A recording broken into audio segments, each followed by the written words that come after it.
Sir, सबैजनालाई हार्दिक नमस्कार। कास्कुनका आदरणीय अध्यक्षज्यू, सञ्चालक समितिका पदाधिकारी एवं सदस्यज्यूहरू, लेखा समिति, उपसमिति लगायत सम्पूर्ण आदरणीय व्यक्तित्वहरू, नेप्स्कुनका भर्खरै अवकाश प्राप्त आदरणीय मेरा गुरु शिवजी सापकोटा सर लगायत सम्पूर्ण उपस्थित महानुभावहरूमा हार्दिक हार्दिक स्वागत गर्दै म विषयवस्तु सुरु गर्ने अनुमति चाहन्छु। स्क्रिन देखिरहेछ अरुण सर? देखिरहेछ सर। हस्, मैले पर्दा खोलेँ। यहाँहरू सबैलाई स्वागत छ। विषय पनि यो अलिकति एक्साइटेड विषय छ। हामी जोसिलो, जाँगरिलो, फुर्तिलो भएर बस्नुपर्ने छ यो सेसनभरि। म यहाँहरूलाई मैले सकेको प्रयास गर्नेछु। कास्कुनले यो नै विषय किन रोज्यो भन्ने बारेमा यहाँहरूले थाहा पाइसक्नु भएको होला पक्कै पनि।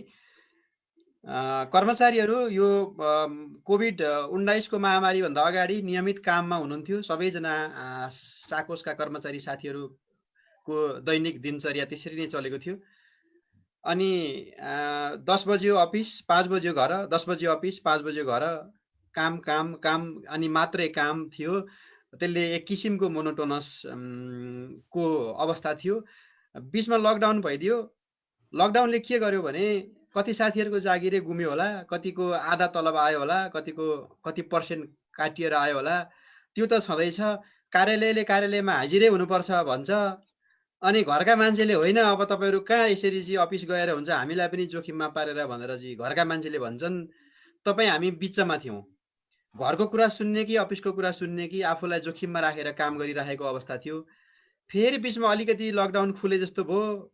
अनि चाहिँ एकदमै यत्रतत्र काठमाडौँका बजारहरू चोकचोकमा मानिसहरू छरिएर छरपष्ट भएर निस्किन थाल्यौँ। हामी लामो समयको बन्दाबन्दी पछि उकुस मुकुस भएको चाहिँ एउटा सुङ्गा पिजडाबाट निस्के जस्तो गरी हामी निस्क्यौँ सबैजना।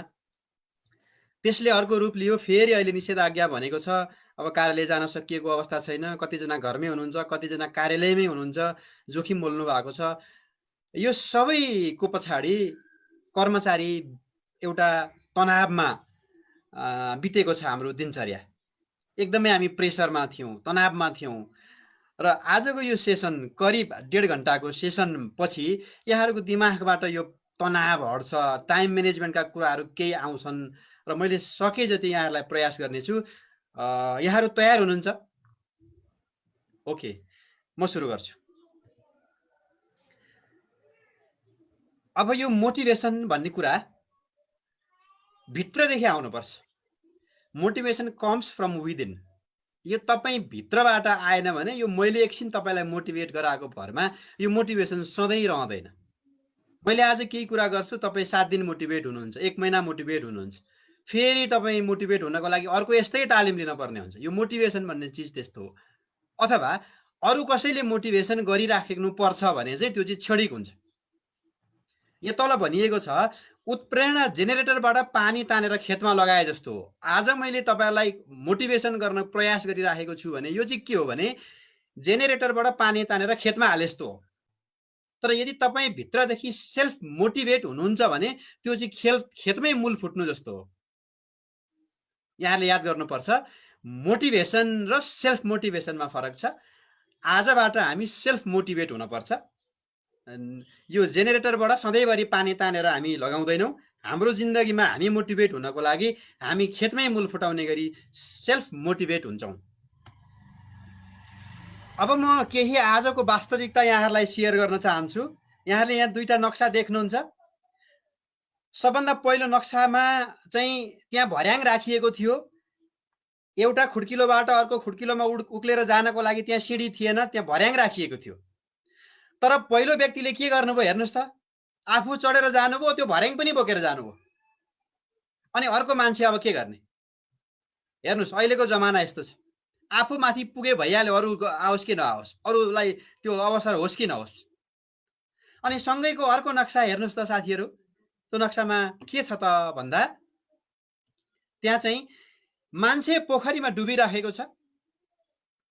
हेल्प हेल्प भनेर चाहिँ गुहार मागिराखेको छ, हात उचालिराखेको छ, तर त्यहाँ फोटो खिचेर बसेका छन्। अरू सहयोग गर्नुको बदलामा फोटो भिडियो बनाएर बसिराखेका छन्। जमाना यस्तो छ साथीहरू।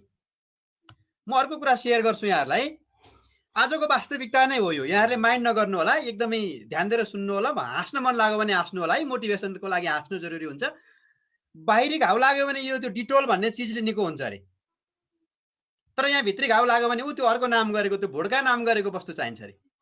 हेर्नुहोस्, मान्छे रमाउनु पर्यो, या आज त पास भयो यार, आउन बसौँ खाउँ भनेको छ। आज त साह्रै टेन्सन भयो यार, लौ न बसौँ खाउँ भनेको छ। यो चिजले चाहिँ भित्री घाउ निको पार्छ अरे। जमाना यस्तो छ। अब यो भित्री घाउ निको पार्ने नाममा यस्तो भइराखेको छ। हेर्नुहोस्, यहाँ आजको वास्तविकता हो यो पनि। यहाँ खाली बोतल बटुलेर हिँड्नेहरूले जमिन किनेर घर बनाए, अनि ती बोतल खाली पार्ने, ती भुड्काका बोतलहरू खाली पार्नेहरूले चाहिँ जमिन बेचेर परिवार रुवाए अरे। यो आजको रियालिटी हो। त्यस कारणले गर्दा हामी यसमा सधैँभरि सजग हुनुपर्छ। रियालिटी यहाँलाई कस्तो लाग्छ? म अगाडि बढेँ। अब साथीहरू, अवसर हरेक दिन आउँछ। अपर्च्युनिटिज भनेको 1 इयरमा 365 दिन हुन्छ भने म त भन्छु 365 वटै अपर्च्युनिटी छ हामीलाई। हरेक दिन हामीलाई नयाँ नयाँ अवसर आइराखेको छ। त्यो अवसर हामी कति चिन्न सक्छौँ, कति हामी त्यो अवसरलाई समाउन सक्छौँ, कति अवसर आएको कुरालाई हामी थाहा पाउन सक्छौँ, त्यो चाहिँ हामीमै भर पर्ने कुरा हो। त्यसकारणले 1 year is equal to 365 opportunities. हरेक दिन तपाईँलाई अवसर छ। तपाईँले जान्नु पर्यो, तपाईँले थाहा पाउनु पर्यो, तपाईँले त्यो अवसर चिन्न सक्नु पर्यो, अवसर देख्न सक्नु पर्यो। अब हेर्नुहोस्, तपाईँ हामी सबैको एउटै समस्या, एउटै बानी के छ त भन्दा, यहाँनिर मैले यहाँ बक्समा केही कुरा सेयर गरिरहेको छु। हामीलाई मनी चाहिन्छ, पैसा चाहिन्छ, हामीलाई नाम चाहिन्छ, हामीलाई पावर चाहिन्छ, हामीलाई बौद्धिकता चाहिन्छ, हामीलाई मान सम्मान चाहिन्छ, अनि हामीलाई जित्नुपर्छ। यो सबैलाई चाहिन्छ साथीहरू। के चाहिन्छ त? पैसा चाहिन्छ, नाम चाहिन्छ, पावर चाहिन्छ, शक्ति चाहिन्छ, हाम्रो बौद्धिकता राम्रो होस् भन्ने हामी चाहन्छौँ, अनि हामी जित्न चाहन्छौँ, अनि हामीलाई मान सम्मान होस् भन्ने चाहन्छौँ। तर त्यो चाहन्छौँ, छिटै पाउन खोज्छौँ हामी त्यो कुरालाई। त्यो छिटै पाउन खोज्नु भनेको चाहिँ समस्या हो साथीहरू, र त्यसले मान्छेलाई असफलतातिर लान्छ। त्यसैले यो छिटै पाउन खोज्नु हुने रहेनछ। पैसा छिटै कमाइहालौँ, मेरो नाम चाहिँ छिटै कमाइहालौँ, म शक्तिमा पुग्न पाइहालौँ, मभन्दा जान्ने कोही छैन, अनि म मान सम्मान मैलाई होस्, सबैले मानुन्, आफू मान सम्मानको लायक भए पनि नभए पनि अरूले चाहिँ मान सम्मान दिउन्, अनि मैले मात्रै जित्न पाए हुन्थ्यो भन्ने मान्छेको स्वभाव हुन्छ।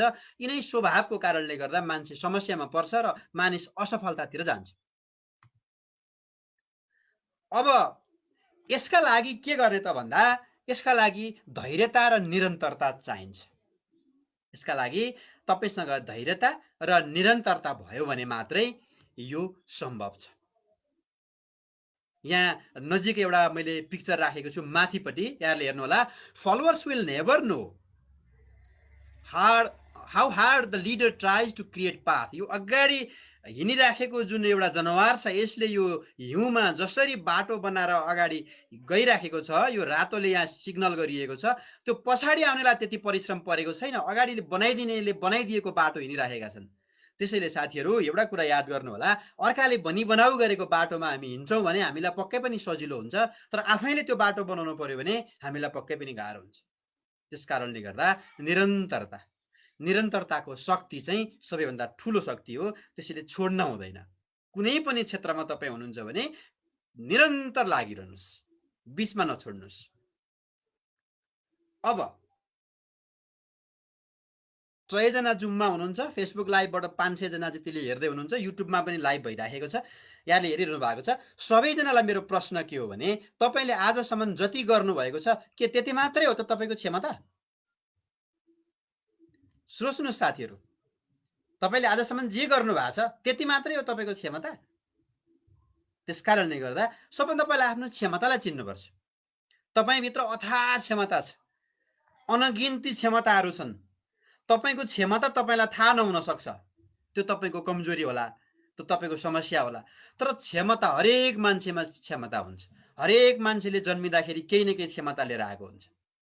भगवानले जन्मेर आउँदा त धेरै जान्ने हुनु तथास्तु, त ठिक्कको मात्रै जान्ने हुनु तथास्तु, त चाहिँ साह्रै कमजोर हुनु है तथास्तु भनेको हुँदैन।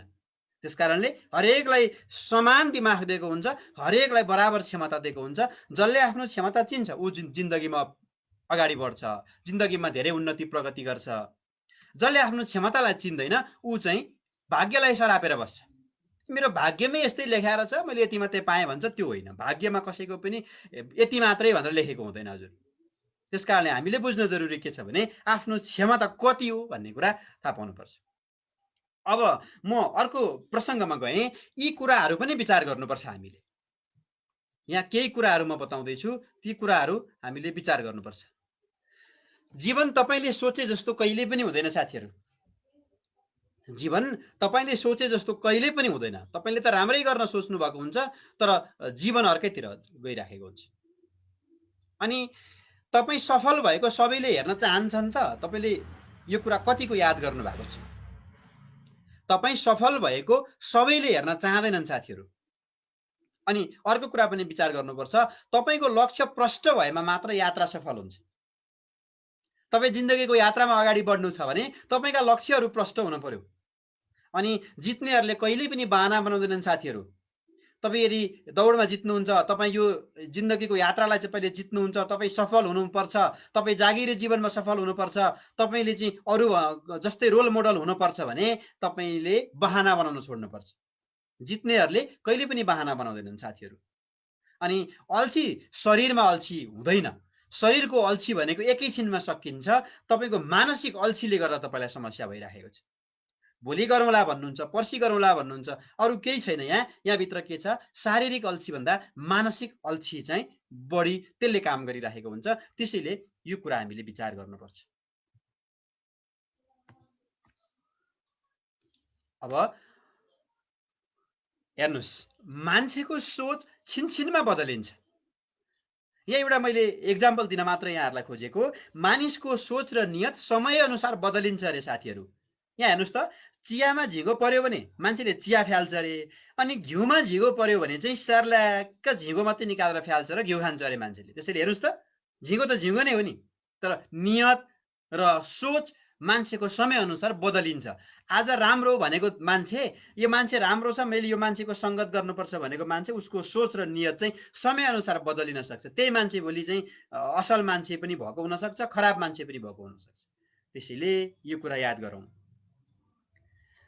यो सबै कुरा गरिरहँदा मैले के नेगेटिभ कुराहरू गरेँ, अलिकति वास्तविकता बताएँ, अलिकति के नेगेटिभ कुराहरू गरेँ। अब म अलिकति पोजिटिभपट्टि जान्छु। अब हामी एकछिन पोजिटिभ सोचौँ। यो दुनियाँमा असम्भव भन्ने कुरा केही पनि छैन। यो दुनियाँमा तपाईँले र मैले गर्न नसक्ने कुरा केही पनि छैन। तर यदि हामीले भित्रदेखि चाह्यौँ भने यो सबै कुरा सम्भव हुन्छ। यदि हामीले यो भित्रदेखि चाहेनौँ भने केही पनि कुरा सम्भव हुँदैन। मैले यहाँ एउटा कुरा देखाइराखेको छु। यो सबैको पछाडि के छ त भन्दा training, education. The learning opportunities are more valuable than the money. पैसाभन्दा ठुलो चाहिँ सिकाइ हो अरे। त्यसैले तपाईँ जागिरे जीवनमा हुनुहुन्छ भने निरन्तर सिकिराख्नुहोस्। तपाईँले आज सिकेको कुरा भोलि आउटडेटेड हुन्छ, भोलि त्यो डेट एक्सपायर भइसकेको हुन्छ, भोलि नयाँ चिज आइसकेको हुन्छ। त्यस कारणले सबै कर्मचारी साथीहरू, हामी जति पनि यहाँ आज जोडिएका छौँ, हामीले निरन्तर सिक्ने कुरालाई कहिले पनि छोड्नु हुँदैन। त्यो चाहिँ के हो त? तपाईँले महिनामारी खनखनी पाउने त्यो नगद भन्दा पनि ठुलो अपर्च्युनिटी चाहिँ सिक्न पाउने अपर्च्युनिटी हो अरे। आज यो हामी घर घरमा बसेर यसरी सिक्ने अवसर यसरी मिलिराखेको छ। कुनै बेलामा यस्ता तालिमहरू हामीले कहीँ गएर पे गरेर पैसा तिरेर सिकेका थियौँ। यति कुरा मात्रै हामीले आज म जुन कुरा तपाईँलाई सेयर गरिरहेको छु, यो कुनै मोटिभेसनल स्पिकरले मलाई पढाउँदाखेरि मैले पैसा तिरेको थिएँ। आज त्यही कुरा मैले तपाईँहरूलाई यहाँ सेयर गर्ने मौका पाएँ। त्यसैले यो सिकाइ भनेको कहिले सशुल्क पनि हुन्छ, कहिले निशुल्क पनि हुन्छ। यस्ता अपर्च्युनिटीहरू हामीले कुनै पनि अपर्च्युनिटीहरू कहिले पनि छोड्नु हुँदैन। अब म साथीहरूलाई एउटा यहाँ रोचक एउटा हरिणको कथा चाहिँ स्मरण गराउन चाहन्छु, कथा सुनाउन चाहन्छु। एउटा हरिण थियो, गर्भवती हरिण।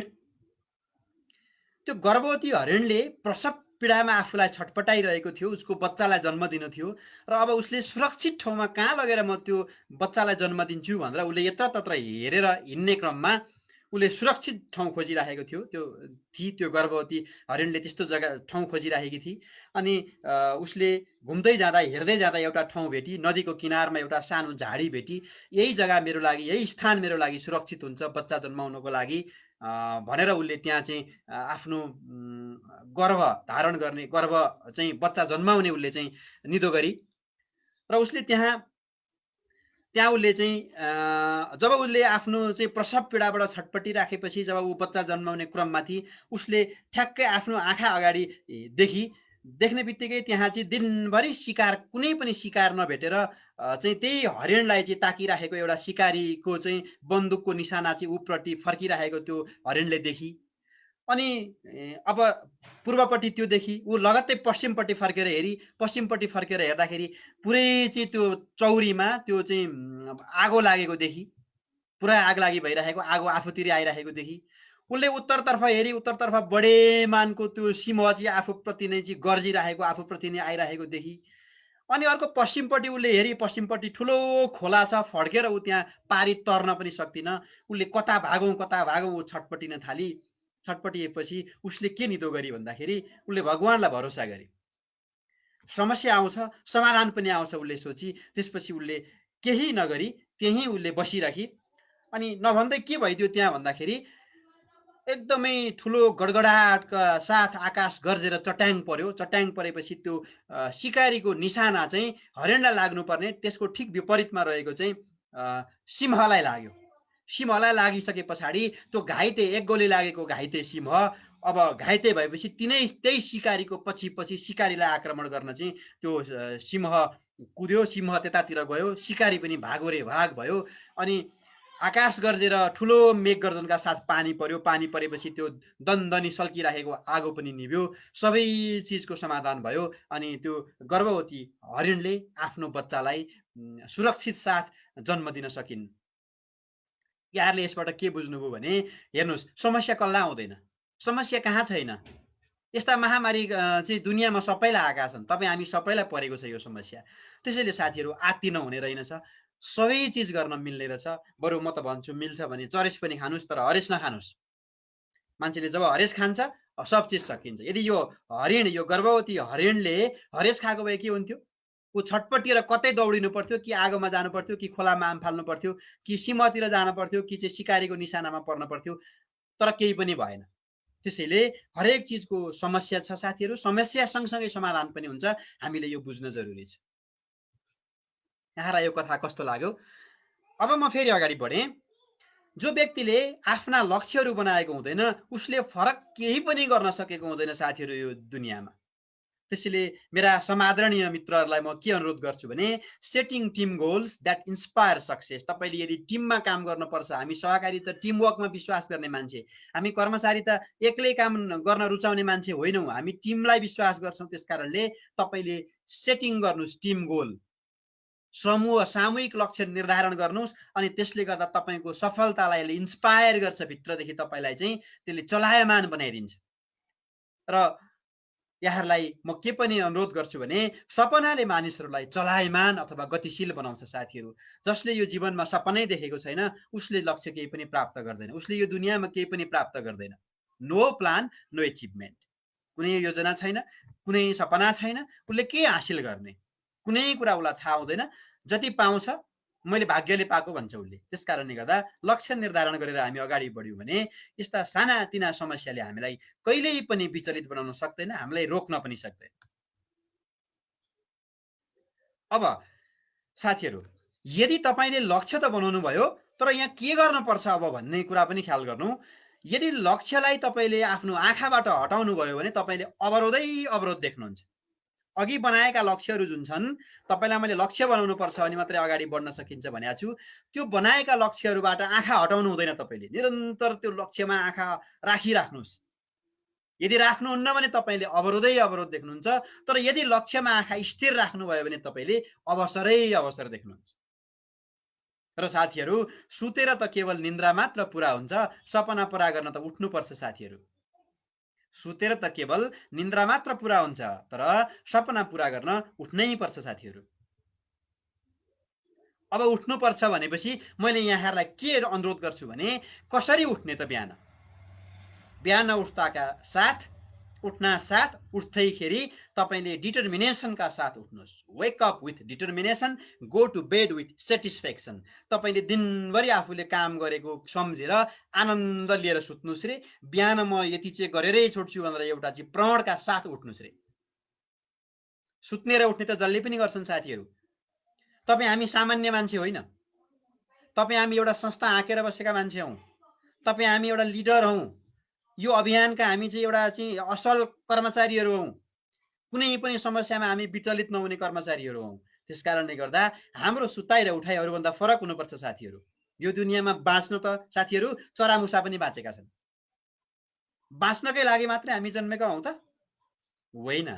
त्यस कारणले हामीले जिन्दगी जिउनुपर्छ। हामी मानिस भएर जन्म लिएपछि यो धरतीमा केही न केही गर्नुपर्छ, अरूलाई केही न केही यो मान्छेले यति गर्यो है भन्ने नाम कमाउनुपर्छ। त्यस कारणले म त जहिले पनि भन्ने गर्छु, एउटा प्रणका साथ, एउटा हौसलाका साथ, एउटा जोसका साथ उठ्ने गर्नुहोस् हरेक बिहान। अनि तपाईँ आफूलाई नै भन्ने गर्नुहोस्, दिनभरि काम गरेकोलाई सम्झिनुहोस् र आनन्द लिएर मैले स्याबास कृष्ण तैँले यति काम राम्रो गरिस् भनेर आफैलाई धाप मार्नुहोस्। आफैलाई ऐनाको अगाडि राखेर स्याबासी दिनुहोस् अनि सुत्नुहोस्। तपाईँलाई राम्रो निन्द्रा पर्छ। Think positive.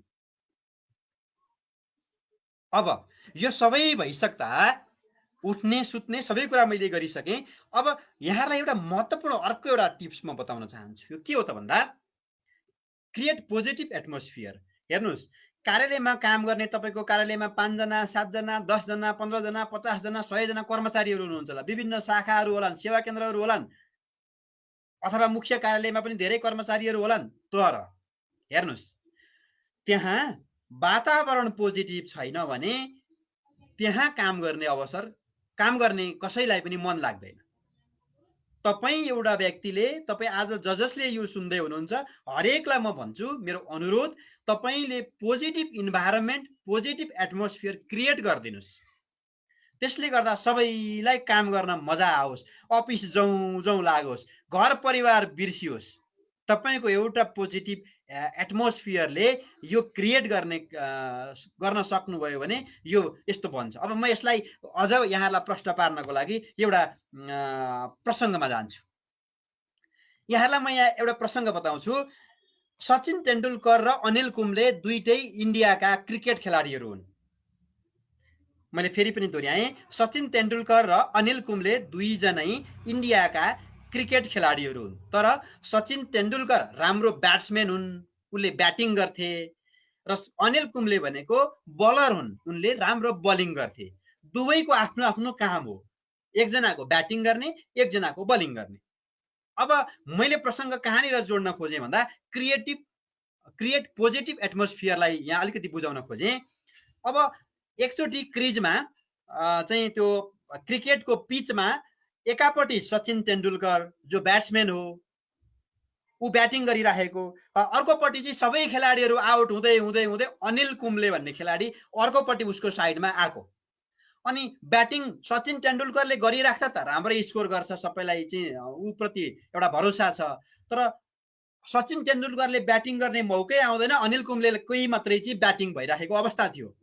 अब यहाँनिर के गरे सचिन तेन्दुलकरले भन्दाखेरि त्यो वातावरण उसले पोजिटिभ बनाइदिए, क्रिएट पोजिटिभ एटमोस्फियर भयो। त्यहाँ भयो के त भन्दाखेरि अनिल कुम्ब्लेलाई धाप मारेर सचिन तेन्दुलकरले गो अहेड, अगाडि बढ्नुहोस्, अगाडि बढ्नुहोस्, म छु, चिन्ता नगर्नुहोस्, म छु भनेर एकदम उसलाई चाहिँ धाप मारेर यस ठिक छ, अगाडि बढ्नुहोस्, ठोक्नुहोस्, हिर्काउनुहोस्, अगाडि बढ्नुहोस् भनेर यसरी कुरा गरिसके पछाडि अनिल कुम्ब्ले जस्तो बलरले 60-70 रन हानेका थिए।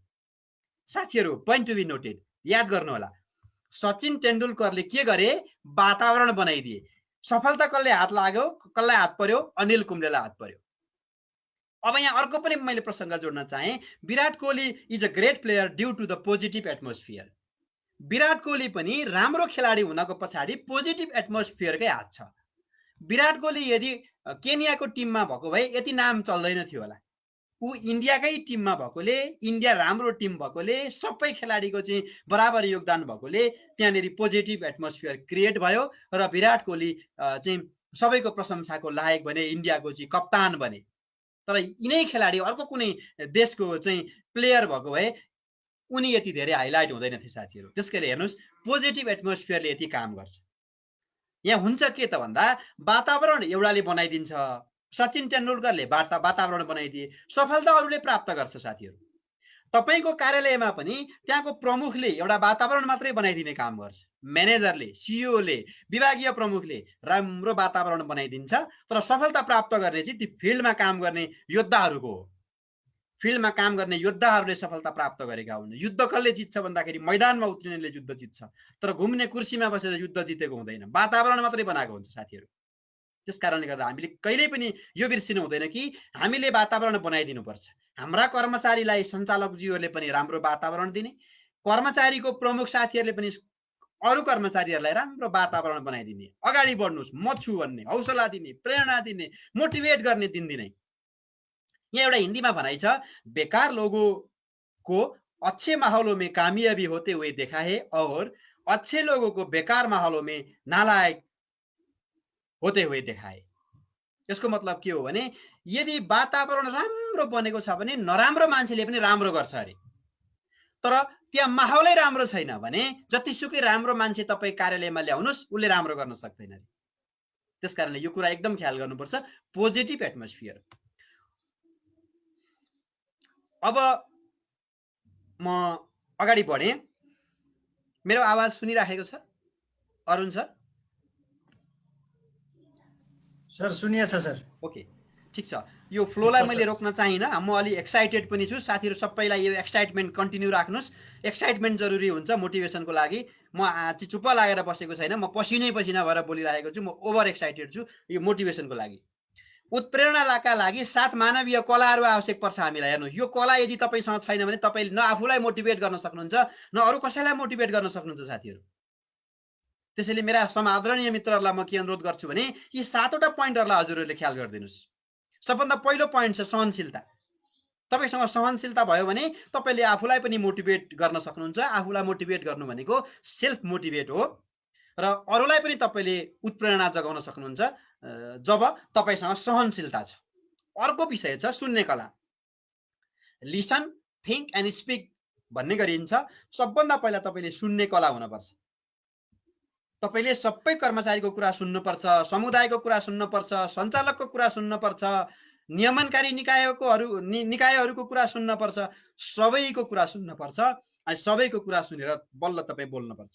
त्यसकारणले गर्दा लिसन, थिङ्क एन्ड स्पिक यो कुरा चाहिँ तपाईसँग भयो भने तपाई आफूले आफूलाई पनि उत्प्रेरित बनाइराख्न सक्नुहुन्छ र अरूलाई पनि तपाईले हौसला दिन, प्रेरणा दिन सक्नुहुन्छ, उत्प्रेरणा जगाउन सक्नुहुन्छ।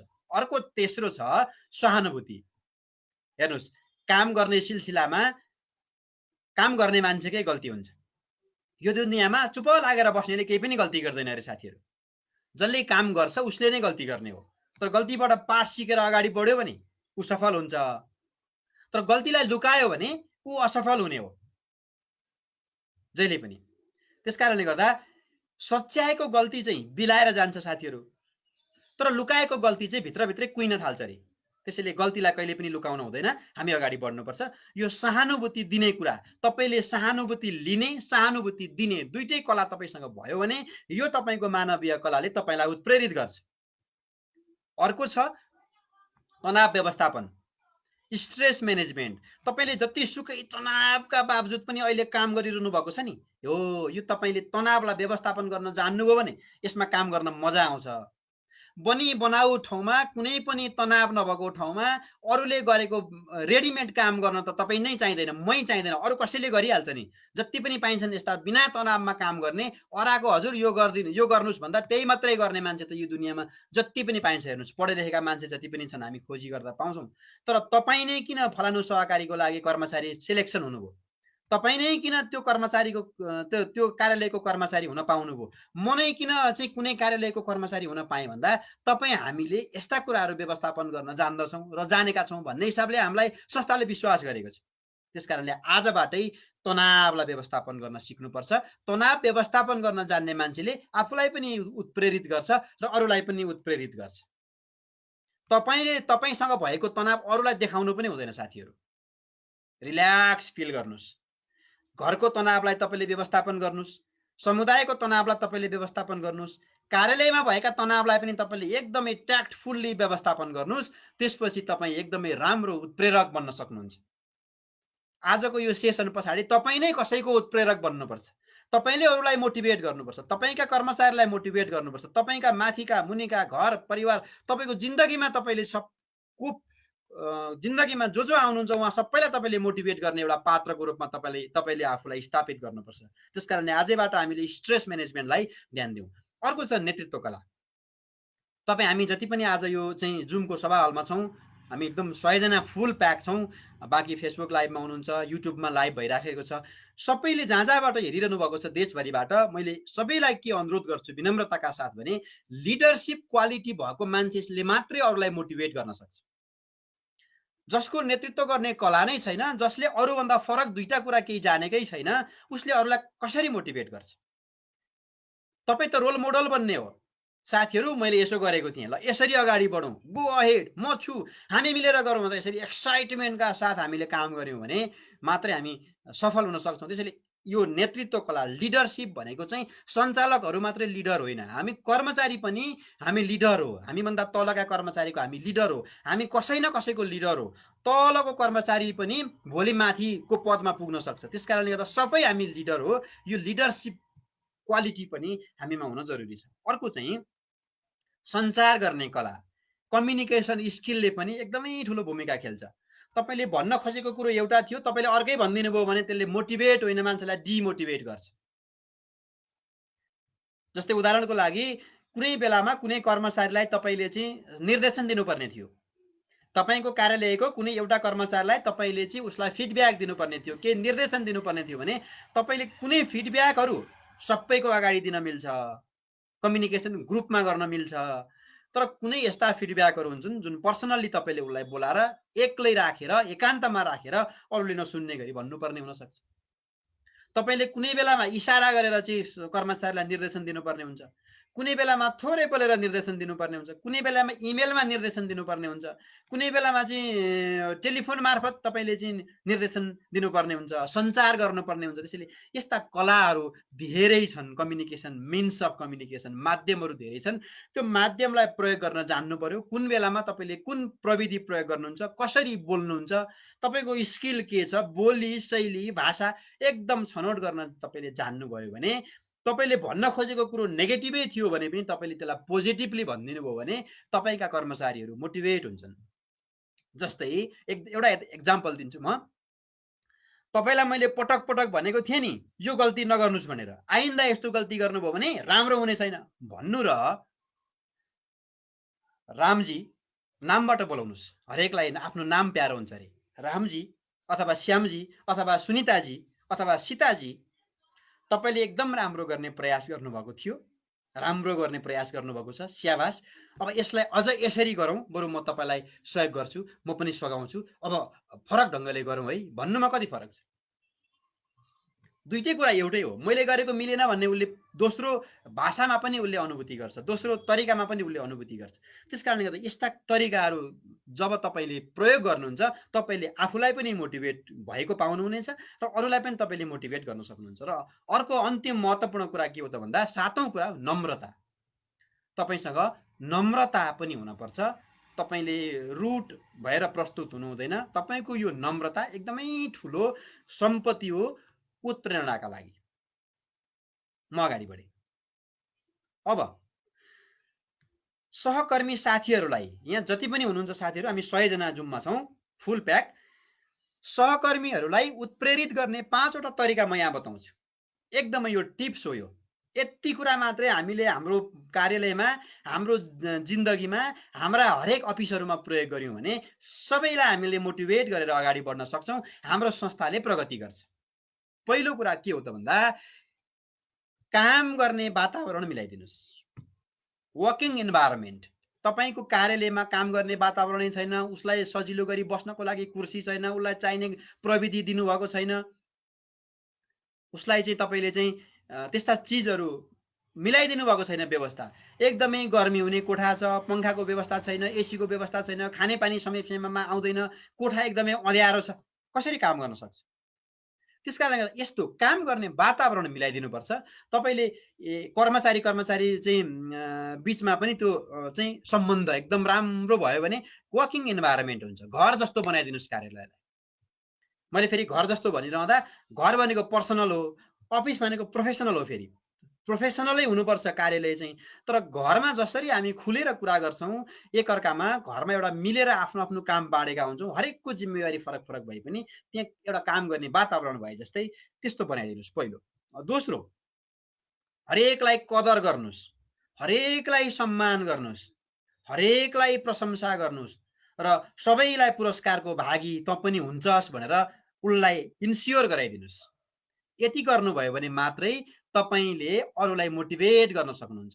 अब नराम्रो काम गर्ने कर्मचारीलाई चाहिँ तपाईँले कारबाही गर्नुहुन्छ, दण्ड सजाय दिनुहुन्छ, स्पष्टीकरण लिनुहुन्छ। तर राम्रो गर्नेलाई तपाईँले पुरस्कार र प्रशंसा दिनुहुन्न भने तराजुको दुईटा पाटा बराबर भएन साथीहरू। तराजुका दुईटा पाटा बराबर हुनुपर्छ। यो तराजुको चाहिँ दुईटा पाटा भनेको के हो भने एकापट्टि दण्ड सजाय, एकापट्टि प्रशंसा र पुरस्कार बराबरी प्रयोग गर्नुपर्छ तपाईँले। अनि मात्रै तपाईँले तपाईँका स्टाफहरूलाई मोटिभेट गर्न सक्नुहुन्छ। कदर सम्मान प्रशंसा पुरस्कार एकापट्टि हुनु पर्यो, दण्ड जरिमाना कारबाही एकापट्टि हुनु पर्यो। त्यसैले हरेकलाई कदर गर्नुहोस्, सानो होस् ठुलो होस्। तपाईँले कदर गर्ने तरिकाहरू विभिन्न छन्, मैले अहिले यहाँ यो व्याख्या गर्न लामो हुन्छ, यो गर्नुहोस्। दोस्रो, तेस्रो, राम्रो सम्बन्धको विकास, गुड रिलेसन भन्छ यसलाई अङ्ग्रेजीमा। सम्बन्ध राम्रो विकास गर्नुहोस्। हरेकसँग हरेकको सम्बन्ध राम्रो हुनुपर्छ। कुनै कर्मचारीको प्रमुख हाकिम चाहिँ कुनै एउटा अधिकृतसँग 3 महिना बोल्दैन भने त्यहाँ राम्रो सम्बन्ध भएन। कुनै एउटा चाहिँ काम गर्ने कर्मचारी दुईटै अधिकृतहरू बीच बोलचालै छैन भने, एकअर्कामा सहयोग गरागरै छैन, एकअर्कामा चाहिँ कम्पिटिसन छ, उसले राम्रो गर्यो भने म ऊभन्दा राम्रो कसरी गर्ने भनेर अस्वस्थ त्यहाँभित्र प्रतिस्पर्धा भयो भने त्यहाँ राम्रो वातावरण छैन। त्यसकारण यो सबै मिलाउनुपर्छ। सम्बन्ध राम्रो बनाउने भनेको चाहिँ कर्मचारी बीचको सम्बन्ध पनि राम्रो हुनुपर्छ, कर्मचारी र सञ्चालक समितिको बीचको सम्बन्ध पनि राम्रो हुनुपर्छ, कर्मचारी र सदस्यको बीचको सम्बन्ध पनि सुमधुर हुनुपर्छ, र कर्मचारी र समुदाय, हामी त समुदायप्रति एकदम जिम्मेवार छौँ, समुदायको लागि पनि तपाईँको सम्बन्ध राम्रो हुनुपर्छ। र सँगसँगै हाम्रा नियमनकारी निकायहरू, छाता सङ्गठनहरू, जहाँ जहाँ जो हुनुहुन्छ सबैसँगको सम्बन्ध राम्रो बनाउनु भयो भने हामीले हामीलाई उत्प्रेरणा जगाउन सक्छौँ, हाम्रा सहकर्मीहरूलाई हामीले उत्प्रेरित गराइराख्न सक्छौँ। यो तरिका हो। र अर्को छ, आफै उदाहरण बन्नुहोस्, बी अ रोल मोडल। तपाईँ, मैले यसरी गरेँ साथी, तपाईँहरू किन सक्नुहुन्न, अगाडि बढ्नुहोस्, मैले त गर्न सकेँ भने तपाईँ किन सक्नुहुन्न भन्न पर्छ। तपाईँ नमुना बनेर देखाइदिनुहोस्। तपाईँले आफूले कति कुराहरू गरेर पनि देखाइदिनुपर्छ। तपाईँले कार्यालय सरसफाइ गर्ने कुरा अर्को मान्छे राख्नु भएको छ, सरसफाइ राम्रो भएन भने तपाईँले यो सफा किन राम्रो गर्नु भएन भनेर उहाँलाई गाली गर्नुको सट्टा ल हेर्नुहोस् यसरी गर्नुहोस् है, हरेक दिन भनेर तपाईँले एकछिन सफा गर्दा के हुन्छ, आफ्नो घर सफा गरे जस्तै आफ्नो बस्ने टेबल सफा गर्दा केही बिग्रिँदैन। तपाईँले कुनै कर्मचारीलाई तपाईँले सिकाउनु छ भने आफै उदाहरण बनिदिनुहोस्, आफैले गरेर देखाइदिनुहोस्। ल हेर्नुहोस् कुनै बेलामा मैले यसरी काम गरेको थिएँ साथीहरू भनेर आफ्नै कथा सुनाउनुहोस्। तपाईँले अरूलाई चाहिँ मोटिभेट गर्न सक्नुहुन्छ। तर तपाईँ आफूले दिनपर्ने उदाहरणै तपाईँको जिन्दगीमा केही पनि छैन भने चाहिँ तपाईँले भन्न पाउनुहुन्न फेरि। त्यसकारणले पहिला आफू रोल मोडल बन्नु पर्यो। तपाईँ एउटा सहकारी क्षेत्रमा तपाईँ जागिर खाँदै हुनुहुन्छ भने यही क्षेत्रमा तपाईँले राम्रो गर्ने चाहिँ कसम खानुहोस्। योभन्दा दायाँ बायाँ अन्तको जागिर खोजेर बस्नु हुँदैन। यही क्षेत्रमा म राम्रो गर्छु भनेर तपाईँ अगाडि बढ्नुभयो भने मात्रै तपाईँले आफूले आफूलाई मोटिभेट गर्न सक्नुहुन्छ। तपाईँ आफूभित्र नै मोटिभेसन छैन भने तपाईँले अरूलाई मोटिभेसन गर्न सक्नुहुन्न। र पाँचौँ कुरा के हो त भन्दा, यो तरिकाको पाँचौँ टिप्स के हो भने अख्तियारी दिने। सबै अधिकार आफूले राखेर बस्नुभयो भने तपाईँले काम गर्न सक्नुहुन्न र तपाईँका साथीहरू मोटिभेट पनि हुँदैन। तपाईँका विभिन्न सेवा केन्द्रहरू छन्, सेवा केन्द्रमा चाहिँ 2 रुपियाँ खर्च गर्नु पर्यो, 2 रुपियाँको बिल पास गर्नु पर्यो भने पनि हेड अफिसबाटै स्वीकृति लिनुपर्ने भयो भने अब तपाईँको त्यो कर्मचारी मोटिभेट हुँदैन। तपाईँले साना कुरामा चाहिँ आफैले कब्जा गरेर बस्नुभयो भने तपाईँका कर्मचारीहरू मोटिभेट हुँदैनन्। तपाईँका कर्मचारीहरूलाई अथोरिटी डेलिगेट गर्नुहोस्, अधिकारहरू सुम्पिनुहोस्। अधिकारलाई सेन्ट्रलाइज गर्नु हुँदैन कहिले पनि, यसलाई डिसेन्ट्रलाइज गर्नुहोस्। किन यति धेरै संरचना निर्माण गरेको छ हामीले? विभागीय प्रमुख भनेको छ, विभिन्न अधिकृतहरू भनेका छन्, विभागीय अधिकृतहरू भनिएको छ, सम्बन्धित विभिन्न व्यक्तिहरूलाई हामीले चाहिँ तह तह छुट्याएर चाहिँ विभिन्न फाँटहरूमा विभिन्न शाखाहरूमा हामीले नियुक्त गरेका छौँ। किन गर्यौँ त? एउटै मान्छेले गर्न सकिन्थ्यो भने यो किन चाहिन्थ्यो भन्दा यो एउटा व्यक्तिले गर्दा हुँदैन, हरेकले गर्नुपर्छ। त्यस कारणले अधिकारलाई तपाईँले सङ्कुचन गर्नु हुँदैन। यदि 5 वटा कुरा गरियो भने हामीले हाम्रा साथीहरूलाई मोटिभेट गर्न सक्छौँ। म अगाडि बढेँ। अब फेरि एउटा कथाको समय भएको छ साथीहरू। एउटा धोबीको कथा म यहाँहरूलाई सुनाउन चाहन्छु। म त्योभन्दा अगाडि एउटा प्रसङ्ग जोड्न चाहन्छु। हामीले अङ्क गणित पनि सिकियो होला, बीजगणित पनि सिकियो, अर्थशास्त्र पनि सिकियो साथीहरू, अनि व्याकरण पनि सिकियो समादरणीय मित्रहरू, तर लडेर उठ्न कहिले पनि सिकिएनछ। हो, आजको बसाइले हामीलाई लडेर उठ्न सिकाउँछ। तपाईँले विभिन्न सेक्टरका शिक्षा लिएर पुग्दैन। तपाईँले जिन्दगीमा सफलता प्राप्त गर्न, जिन्दगीमा सफल कर्मचारी हुन, अनि यो जिन्दगीको चाहिँ यात्रामा तपाईँले अरूलाई भन्दा अगाडि राख्नको लागि तपाईँले लडेर उठ्न सिक्नुपर्छ। म अब एउटा प्रसङ्ग यहाँहरूलाई जोड्न चाहन्छु। धोबीको गधा। एउटा धोबीको गधा थियो रे।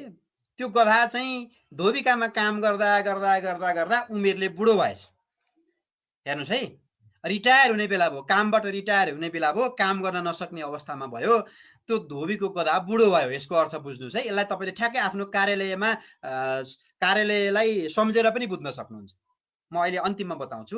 धोबीको गधा बुढो भएपछि सबैले हेला गरे, धोबीले पनि हेला गर्यो। किनभने उसले सोचे जति काम गर्न सकेन। ऊ जब यङ थियो त्यो बेलामा जति उसले काम गर्थ्यो, त्यो बुढेसकालमा उसले काम गर्न सक्दैन।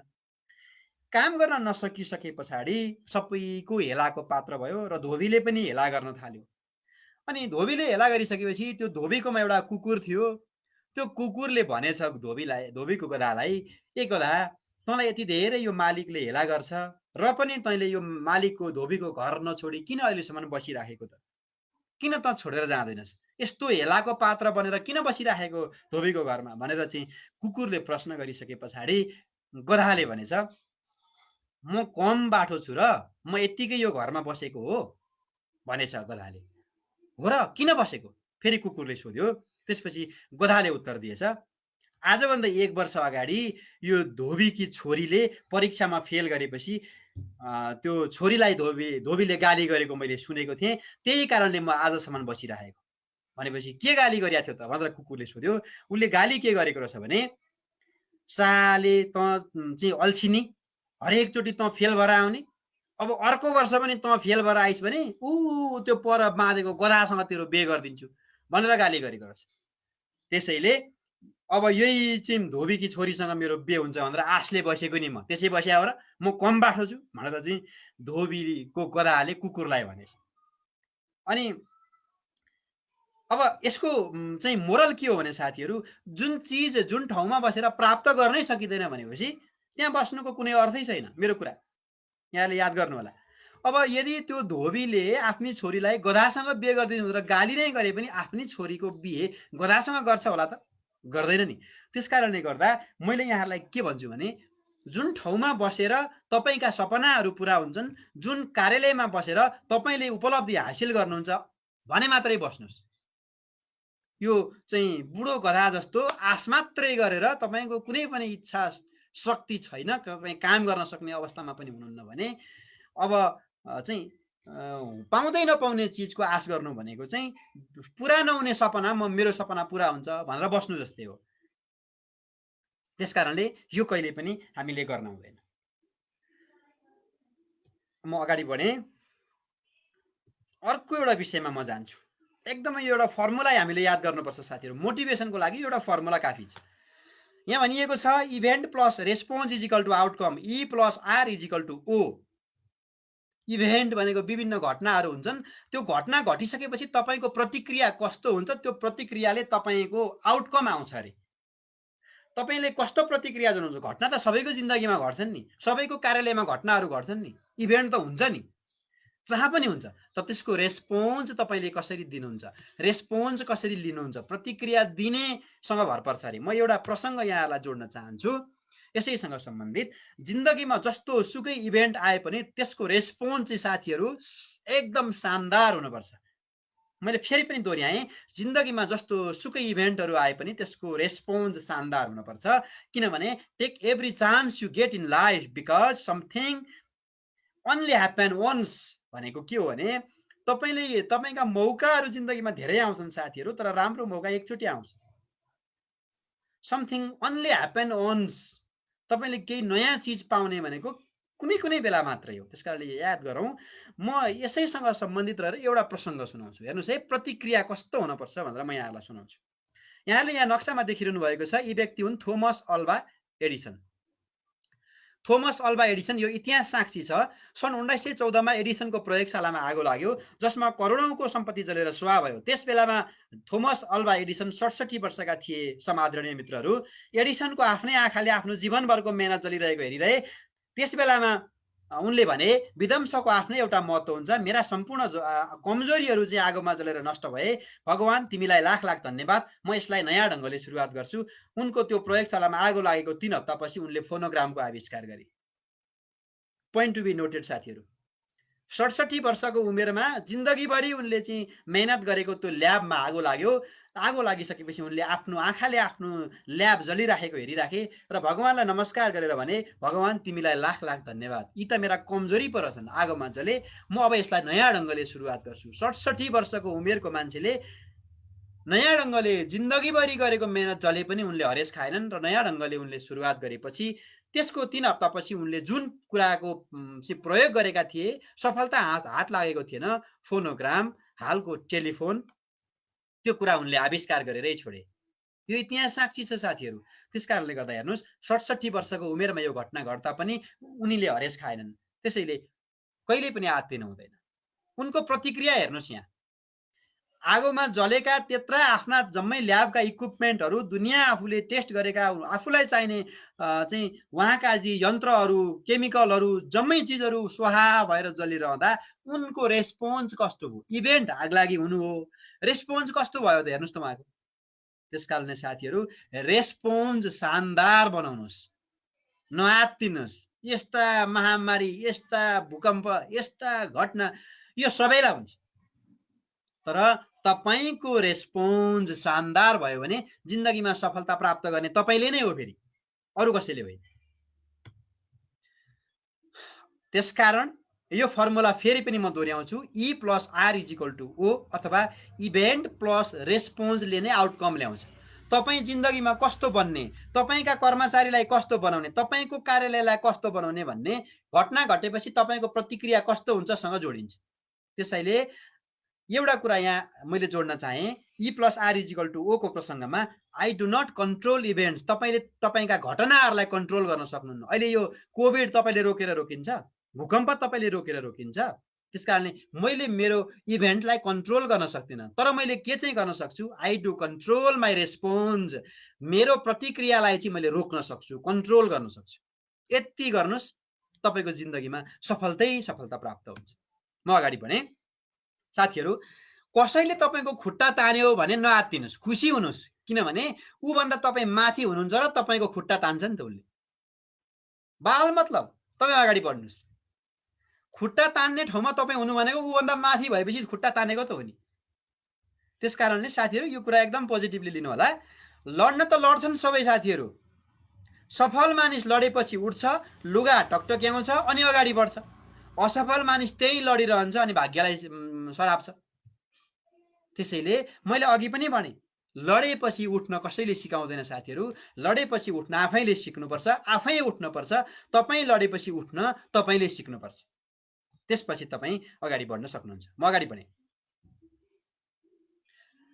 अब हेर्नुस्, तपाई चुप लागेर बस्नुहुन्छ भने त यो जिन्दगीमा गर्ने केही पनि होइन।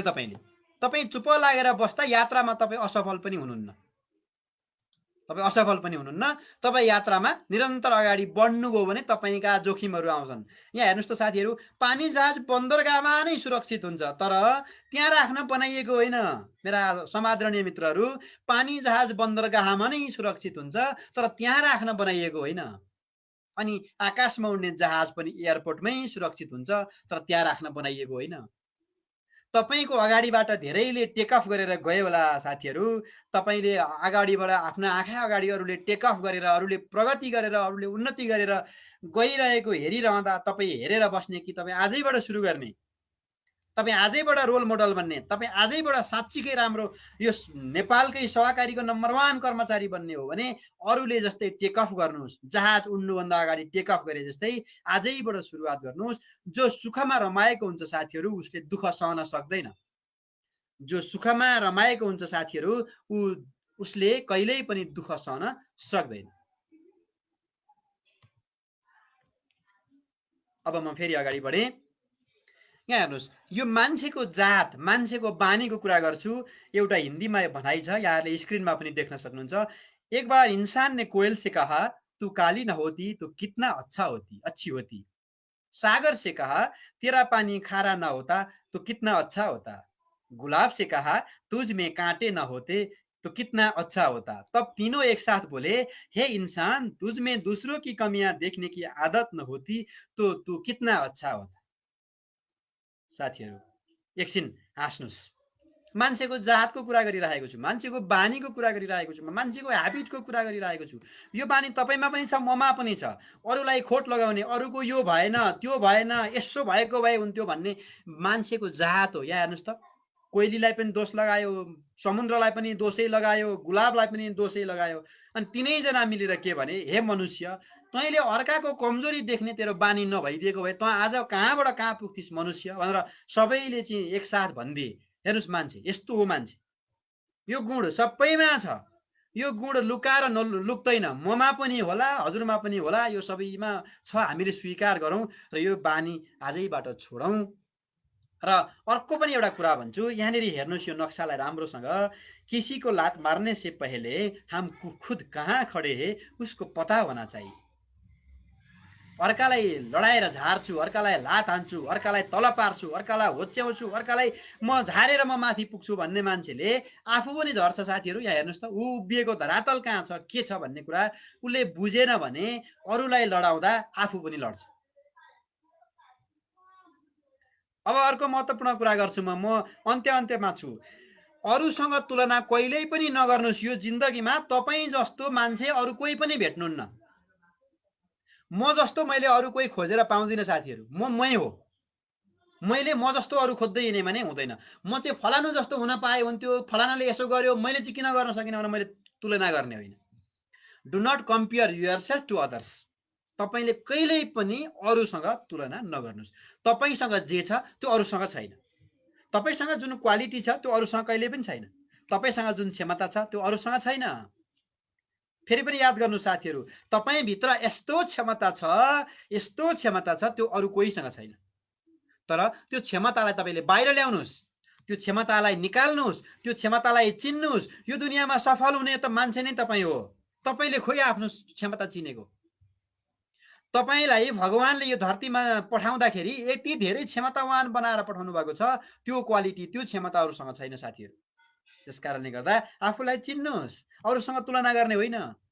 फलानु मान्छे जस्तो चाहिँ हुन पाए हुन्थ्यो भनेर तपाईँले कसैलाई रोल मोडल बनाउन सक्नुहुन्छ।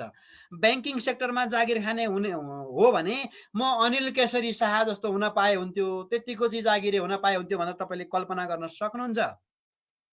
तपाईँले सहकारी क्षेत्रमै काम गर्ने हो भने नेप्सकुनको सिओ जस्तो हुन पाए हुन्थ्यो, राष्ट्रिय सहकारी ब्याङ्कको सिओ जस्तो हुन पाए हुन्थ्यो, त्यो लेभलको जागिर खान पाए हुन्थ्यो। नेसनल लेभलको चाहिँ म एउटा सहकारीको एउटा राम्रो इन्स्टिच्युटमा काम गर्न पाए हुन्थ्यो भनेर तपाईँले अरू कसैलाई रोल मोडल बनाउन पाउनुहुन्छ साथीहरू, सक्नुहुन्छ। त्यो चाहिँ कम्पेयर होइन, त्यो चाहिँ रोल मोडल बनाएको हो। कसैसँग इन्स्पायर हुनुपर्छ तपाईँ यो जिन्दगीमा सफलता प्राप्त गर्नको लागि। कृष्ण आचार्य कुनै पनि बेलामा महिनाको 1200 तलबबाट काम गरेर आएको मान्छे हो। तर मेरो पनि कसै न कसैलाई मैले रोल मोडल बनाएको थिएँ। म फलानु जस्तो हुन पाए हुन्थ्यो भनेर मेरो चाहिँ एउटा यहाँ नक्सा थियो रोल मोडलको। त्यही रोल मोडलको पछि रोल मोडल जस्तो हुन खोजिरहेको छु म पनि हो। मैले मेरो उदाहरण किन दिएँ भने अरूको दिँदा त तपाईँहरूले गाली गर्नु होला। तपाईँले पनि यस्तै कसैलाई रोल मोडल बनाउनुहोस्। तपाईँ कर्मचारी साथीहरूले तपाईँ कास्कुनको सिओ जस्तो हुने कि नेप्सकुनको सिओ जस्तो हुने कि तपाईँ राष्ट्रिय सहकारी ब्याङ्कको प्रमुख कार्यकारी अधिकृत जस्तो हुने कि अथवा राष्ट्रिय सहकारी महासङ्घको चाहिँ महानिर्देशक जस्तो हुने हो कि कसै न कसैलाई सहकारी क्षेत्रमै काम गर्ने हो भने हेलो ए साथीहरू, मेरा समादरणीय मित्रहरू, सहकारी क्षेत्रकै कोही न कोही मान्छेलाई तपाईँले रोल मोडल बनाउनुपर्छ। तपाईँ सहकारी क्षेत्रमा काम गरेर म अनिल केशरी शाह जस्तो हुन्छु भनेर तपाईँले रोल मोडल बनाएर चाहिँ मिल्दैन।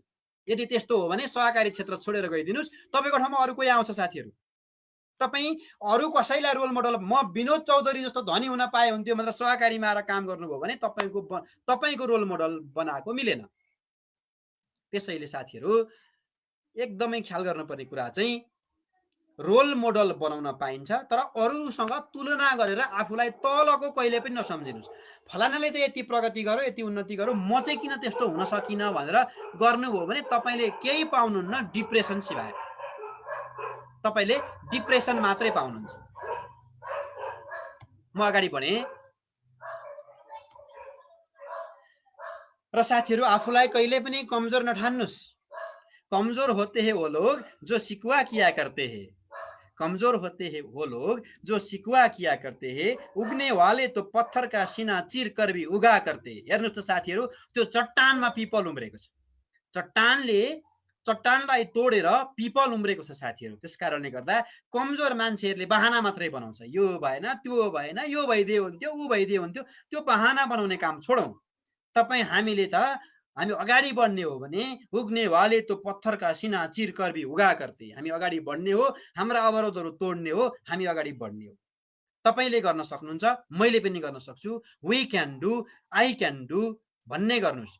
आफूले आफूलाई मनमनै भन्नुहोस्, आई क्यान डु, म गर्न सक्छु, म गर्न सक्छु, म गर्न सक्छु, पटक पटक भन्नुहोस्। तपाईले अवश्य पनि गर्न सक्नुहुन्छ। अब हेर्नुहोस् साथीहरू, तपाईँ यदि जिन्दगीमा सफल हुने हो भने तपाईँको एउटा कारक तत्त्व सङ्गत पनि हुन्छ। हेर्नुहोस्, कसको सङ्गत गर्ने? मान्छे परिवर्तन गर्ने सबभन्दा ठुलो कारक तत्त्व भनेको साथीहरू उसको सङ्गत हो। झिङ्गाको सङ्गत गरी फोहोरतिर गइन्छ रे, माउरीको सङ्गत गरी फुलतिर गइन्छ रे। अब हेर्नुहोस् त, हेर्दा दुइटै उस्तै हुन्छ। कता जाने तपाईँ? सङ्गत कसको गर्ने? त्यसकारणले गर्दा सधैँभरि आफूले केही कुरा सिक्न पाउने मान्छेको सङ्गत गर्नुहोस्, आफ्ना रोल मोडलहरूको सङ्गत गर्नुहोस्, आफ्ना मेन्टरहरूको सङ्गत गर्नुहोस्, मोटिभेसनल स्पिकरहरूको सङ्गत गर्नुहोस्, दुईटा कुरा सिकाइदिने मान्छेको सङ्गत गर्नुहोस्, अनि तपाईँ यो जिन्दगीमा सफल हुनुहुन्छ। म अगाडि बढेँ। अब हेर्नुहोस्, समय तपाईँको आउँछ साथीहरू, प्रतीक्षा गर्नुहोस्, कहिल्यै पनि विचलित नहुनुहोस्। पोखरीमा पानी रहन्जेल माछाले कमिलालाई खान्छ साथीहरू, तर सोही पोखरीमा पानी सुक्यो भने के हुन्छ साथीहरू भन्दा कमिलाले नै त्यो माछालाई खाइदिन्छ। त्यसैले पालो र समय सबैको आउँछ, प्रतीक्षा गर्न सक्नुपर्छ। फेरि पनि यसलाई याद गर्नु साथीहरू, पालो र समय सबैको आउँछ, प्रतीक्षा गर्न सक्नुहुन्छ, किनकि प्रतीक्षाको फल नै मिठो हुन्छ। सफल व्यक्तिले बोल्नु अघि सोच्छ रे, असफल व्यक्तिले सोच्नुभन्दा अगाडि बोल्छ रे साथीहरू। तपाईँ सफल हुने हो भने तपाईँका सपना, तपाईँका उद्देश्य, तपाईँको भिजन म यसो गर्छु उसो गर्छु भनेर अरूलाई सुनाउने होइन। जिन्दगीमा मेरो सपना यो छ, मेरो लक्ष्य यो छ, मेरा स्ट्राटेजीहरू यो छन्, म यति ठुलो जागिर खान्छु, म यति ठुलो धनी हुन्छु भनेर तपाईँले पाउनुभन्दा अगाडि नै कसैलाई सुनाउनु भयो भने तपाईँले जति पाउँदा खुसी हुनुहुन्छ त्यो सुनाउँदा खुसी भइसक्नु भएको हुन्छ नि। तपाईँले त्यो उपलब्धि हासिल गरेर सरप्राइज दिने बेलामा जति तपाईँ खुसी हुनुभएको हुन्छ नि, कसैलाई प्राप्त नै नभई सुनाउनुहुन्छ भने त्यही बेलामा तपाईँको खुसी सकिन्छ अरे। त्यस खुसी पनि सकिन्छ, तपाईँसँग इनर्जी जोस जाँगर पनि मर्छ, तपाईँले त्यो कुरा पुरा गर्न पनि सक्नुहुन्न। त्यसैले यो दुनियाँमा सफल व्यक्तिहरूले कहिल्यै पनि काम गर्नुभन्दा अगाडि बोल्दैनन् साथीहरू। सफल व्यक्तिले बोल्नु अगाडि सोच्छन्, सोचेर बस्छन्, र असफल व्यक्तिहरूले सोच्नुभन्दा अगाडि नै बोलिदिन्छन्। अब यो सबै कुरा गरिरहँदा म अन्त्यमा यहाँहरूलाई के भन्न चाहन्छु भने, कसैले तिमीलाई नराम्रो व्यवहार गर्यो भनेर दुखी नभन, किनकि सबैले आफ्नो औकात अनुसारको व्यवहार देखाउने हो साथीहरू। यहाँ जहिले पनि कागती निचोर्दा कागतीको रस आउँछ, सुन्तला निचोर्दा सुन्तलाकै रस आउँछ। यसको अर्थ के हो भने, जसको भित्र जे छ साथीहरू त्यही बाहिर आउने हो। चित्त बुझाउनुहोस्। कसैले गाली गर्यो भने उसको दिमागले यति नै हरायो, गर्यो त नमस्कार गरिदिनुहोस्, छोडिदिनुहोस्, हजुर धन्यवाद भन्नुहोस्, एकछिन सुनिदिनुहोस्। जसको दिमागमा जे छ उसले त्यति नै गर्न सक्ने हो, जसको हैसियत जे छ उसले त्यति नै गर्ने हो। तपाईँ त त्यो मान्छे होइन नि, तपाईँ त ऊभन्दा फरक हो नि। यो दुनियाँमा तपाईँ त अरूभन्दा एक कदम अगाडि जानुपर्ने छ नि। त्यसकारणले तपाईँ यस्ता साना मसिना झिना कुरामा नअल्झिनुहोस्, तपाईँ अगाडि बढ्नुहोस्। अब कर्मचारी साथीहरूलाई एउटा चाणक्यले भनेको एउटा म यहाँ प्रसङ्ग सुनाउन चाहन्छु। यो एउटा उक्ति हो, यो यहाँले पढ्न सक्नुहुन्छ। काक चेष्टा बको ध्यान श्वान निन्द्रा तथैव च अल्पहारी गृह त्यागी विद्यार्थी पञ्चलक्षणम। यहाँ विद्यार्थी भनेर तपाईँ हामी सबैलाई भनिएको हो है। फेरि काक चेष्टा बको ध्यानम श्वान निन्द्रा तथैव च अल्पहारी गृह त्यागी विद्यार्थी पञ्चलक्षणम भनेको के हो भने कागको जस्तो प्रयास अथवा कोसिस हुनुपर्छ अरे। यहाँहरूले हिजो अस्ति भर्खरै फेसबुकमा छताछुल्ला आइरहेको छ, हेर्नुभएको होला। बाज कागभन्दा ठुलो शिकारी हो, तर कागले माथिबाट ठुँगेर उसलाई डिस्टर्ब गरिरहेको हुन्छ अरे, प्रयास त्यस्तो गरिरहेको हुन्छ अरे। कागले अरूको भन्दा हिम्मत बढी गर्छ कागले। कागले जस्तो प्रयास हामीले गर्नुपर्छ अरे। कागले जहिले पनि निरन्तर प्रयास गरिरहन्छ अरे। त्यसैले हाम्रो प्रयास कागको जस्तो हुनुपर्छ अरे, बकुल्लाको जस्तो ध्यान हुनुपर्छ अरे साथीहरू। खोलाको डिलमा बसेर दिनभरि धैर्य ध्यान गरेर ढुकेर बस्छ। जब माछु बगेर आउँछ उसको निशाना चुक्दैन, झ्याम्म पार्छ, खान्छ। यसलाई अर्को अर्थमा भनौँ हैन, खोलाको किनारमा सेतो चुच्चो गरेको चरो यहाँहरूले बकुल्लो बुझ्नुहुन्छ, चिन्नुहुन्छ, थाहा पाउनुभयो। अब ऊबाट हामीले के सिक्ने भन्दा ध्यान सिक्ने अरे, धैर्यता ऊबाट सिक्ने अरे। गम्भीरी बस्नु, अति धैर्य गर्नु, अवसर परेमा मात्र गाँजी लिनु, यो गुण त्यो बकुल्लाबाट सिक्नुपर्छ हामीले। हेर्नुहोस् अब त्यहाँ तल भनिएको छ अर्को, हेर्नुहोस् त, कुकुरको जस्तो निन्द्रा। कुकुर कसरी सुत्छ? मजाले निदाउँछ पनि फेरि छिनभरमै उठ्छ अरे क्या। यसको अर्थ के? श्वान निन्द्रा तथैव च। श्वान निन्द्रा भनेको जुनसुकै बेलामा उठ्न पनि सक्ने, सुत्न पनि सक्ने। तपाईले एउटा कुरा याद गर्नुहोस्, तपाईँ जब दिनभरि काम गरेर थाक्नुहुन्छ, तपाईँ ओछ्यानमा जानुहुन्छ, ओछ्यानमा जाने बित्तिकै तपाईँलाई निन्द्रा पर्छ भने त्यो एकदम राम्रो। तर ओछ्यानमा गएर निन्द्रा पर्दैन, यता कोल्टे फेर्नुहुन्छ, उता कोल्टे फेर्नुहुन्छ, यता फेसबुक चलाउनुहुन्छ, उता च्याट गर्नुहुन्छ भने तपाईँको शरीरमा सन्तुलन मिलेन, तपाईँको दिनभरिको दिनचर्या मिलेन, तपाईँको शरीरलाई आरामै चाहिएकै छैन, थकान नै लागेको छैन भन्ने बुझिन्छ। त्यसकारणले गर्दा के हुन पर्यो भने, म फेरि एक स्टेप अगाडि गएछु, सरी, कुकुरको जस्तो निन्द्रा हुन पर्यो।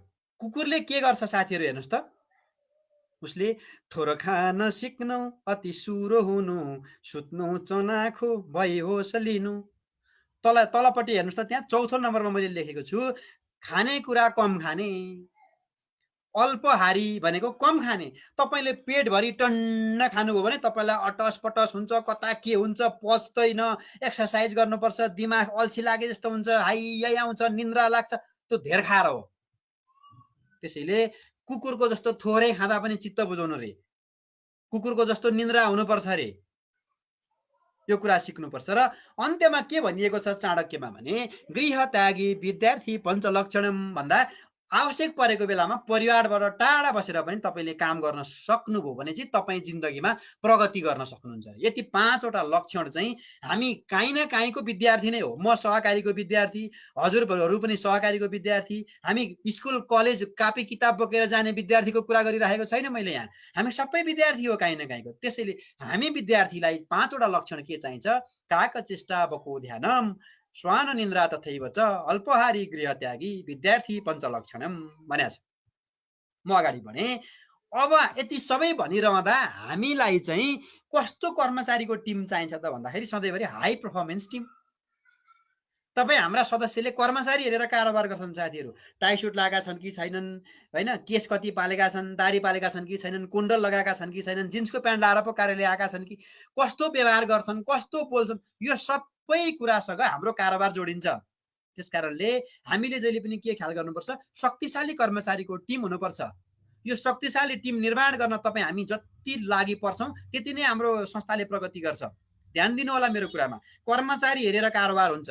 तपाईँ अरू पहिला मान्छे पसलमा को बसेको छ, पसलकोमा बसेको मान्छेले कस्तो व्यवहार गर्छ, सँग तपाईँ कारोबार गर्न, कपडा किन्न अथवा केही किनमेल गर्न जानुहुन्छ भने जस्तै हाम्रा कार्यालयमा फ्रन्ट लाइनरहरूसँग व्यवहार कस्तो हुन्छ, फ्रन्ट लाइनरहरूले कस्तो व्यवहार गर्छन्, हाम्रा कर्मचारी कस्ता छन्, कस्तो गेटअपमा छन्, कतिको प्रोफेसनल छन्, कतिको स्किलफुल छन्, कतिको चाहिँ क्षमतावान छन्, त्योसँग हाम्रो कारोबार जोडिन्छ। त्यसैले हाई पर्फर्मेन्स टिम निर्माण गरियो भने सबैले गर्न सक्छौँ। सबैले राम्रो गर्नु भनेको सबैलाई मोटिभेट पनि गर्नु हो। अब अर्को कुरा हेरौँ, जुन कामका लागि तपाईँले कर्मचारीलाई पुरस्कृत गर्नुहुन्छ नि, यो कुरा याद गर्नुहोस् है, यो एकदम राम्रो टिप्स हुनसक्छ। जुन काममा तपाईँले कुनै पनि एउटा कर्मचारीलाई पुरस्कृत गर्नुहुन्छ उसले पटक पटक त्यही काम दोहोऱ्याउँछ अरे। यो अनुसन्धानबाट पुष्टि भएको चिज हो साथीहरू। जुन कामका लागि तपाईँले पुरस्कृत गर्नुहुन्छ कुनै कर्मचारीलाई, मैले यो काम त राम्रो गर्छु भन्ने उसलाई लागेर पुरस्कार पाएको हुन्छ, उसले पटक पटक त्यो राम्रो काम दोहोऱ्याइराख्छ अरे। त्यसैले पुरस्कार गर्नुहोस्, पुरस्कृत गर्नुहोस्। अर्को कुरा, दोस्रोमा राम्रो कामलाई हौसला र सेलिब्रेसन गर्ने काम गर्नुहोस्। तपाईँले राम्रो काम कसैले गर्छ भने हौसला दिनुहोस्, सेलिब्रेसन गर्नुहोस्, होइन, खुसियाली मनाउनुहोस्। कर्मचारी मिलेर ताली बजाउनुहोस्। कसैले राम्रो काम गर्यो भने यसो मिलेर कार्यालयमा यसरी आफ्नो च्याम्बरमा उभिएर ताली बजाउँदा पनि उसलाई एप्रिसिएट गरेको हुन्छ।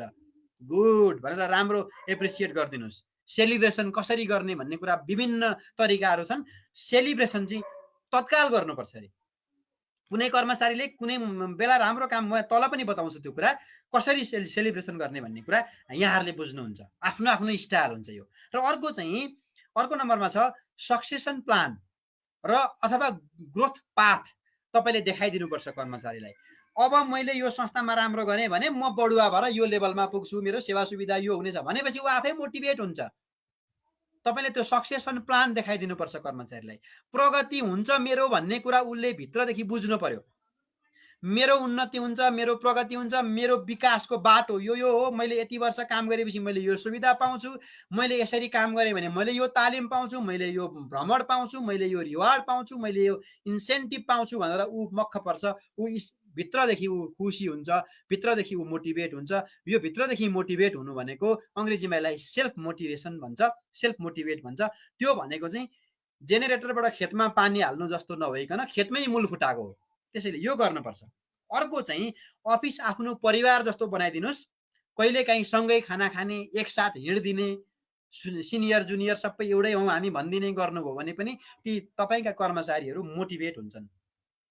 अर्को पोइन्ट छ एकअर्कामा सहयोग गर्ने, थप समय लिने कर्मचारीलाई हौसला दिने। भनेको के हो भने कुनै कर्मचारीले चाहिँ तपाईँको कार्यालयमा ओभरटाइम काम गर्छ, काम नसक्दाखेरि उसले बिहान बेलुका अरू थप समय पनि दिन ऊ तयार हुन्छ भने उसको लागि चाहिने हौसला दिनुहोस्।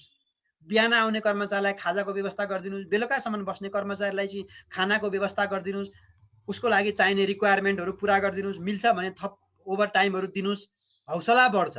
ऊ चाहिँ थप समय पनि काम गर्ने, अरू चाहिँ नगर्ने, सुविधा चाहिँ एउटै, इज्जत चाहिँ एउटै, मान सम्मान चाहिँ एउटै भयो भने त्यो मान्छे कहिले पनि मोटिभेट हुँदैन। त्यसैले एकअर्कामा सहयोग गर्ने, थप काम गर्ने कर्मचारीलाई हौसला प्रदान गर्ने गर्नुभयो भने यसले पनि एउटा तपाईँको हाई पर्फर्मेन्स टिम निर्माण गर्न सहयोग गर्छ। हाई पर्फर्मेन्स टिम निर्माण हुनु भनेको सबैजना मोटिभेट हुनु हो। र अन्त्यमा अन द स्पोट इन्सेन्टिभ दिनुहोस्। तपाईँले हातले थुम्थुम्याएर धन्यवाद, तपाईँ स्याबास, गुड, कति राम्रो गर्नुभयो फलानुजी भनेर नामबाट बोलाएर धाप मारिदिनुहोस्। त्यो पनि एउटा राम्रो हुन्छ। अथवा चाहिँ कुनै चाहिँ ल तपाईँले यति टार्गेट पुरा गर्नुभयो आज दिनभरिमा भने तपाईँले यो पुरस्कार पाउनुहुनेछ भनेर घोषणा गरिदिनुहोस्।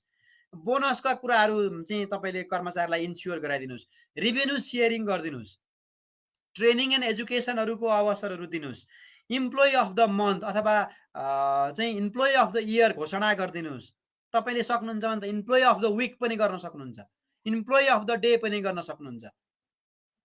यस्ता कुराहरू तपाईँले ल्याउनु भयो भने हरेक कर्मचारी, एउटाले आज चाहिँ इम्प्लोइ अफ द विक पायो भने अब अर्को हप्ता चाहिँ म हुन पाए हुन्थ्यो भनेर ऊ मोटिभेट हुन्छ अरे के काममा।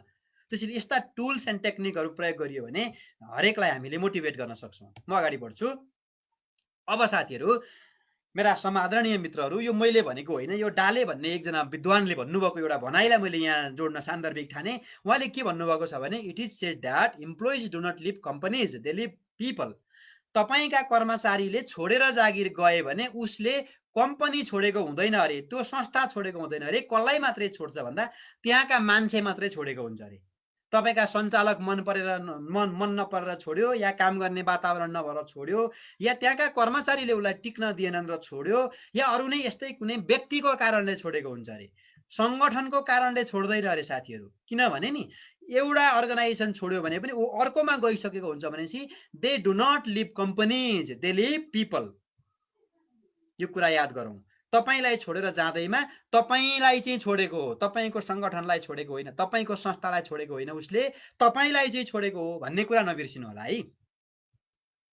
अब मान्छेलाई कसरी एट्र्याक्सन गर्ने, मान्छेलाई कसरी व्यवस्थापन गर्ने, तपाईका कर्मचारीलाई कसरी चाहिँ तपाईले संस्थामा निरन्तर सेवामा राखिराख्ने, कसरी मोटिभेट हुन्छन् त कर्मचारी भन्ने कुरा चाहिँ यो एउटा मैले देखाएको चित्रबाट यहाँहरूले बुझ्न सक्नुहुन्छ। यहाँभन्दा बाहेक तपाईँले केही गर्न पर्दैन साथीहरू। हेर्नुहोस् है त, एट्र्याक्सन चाहिन्छ के।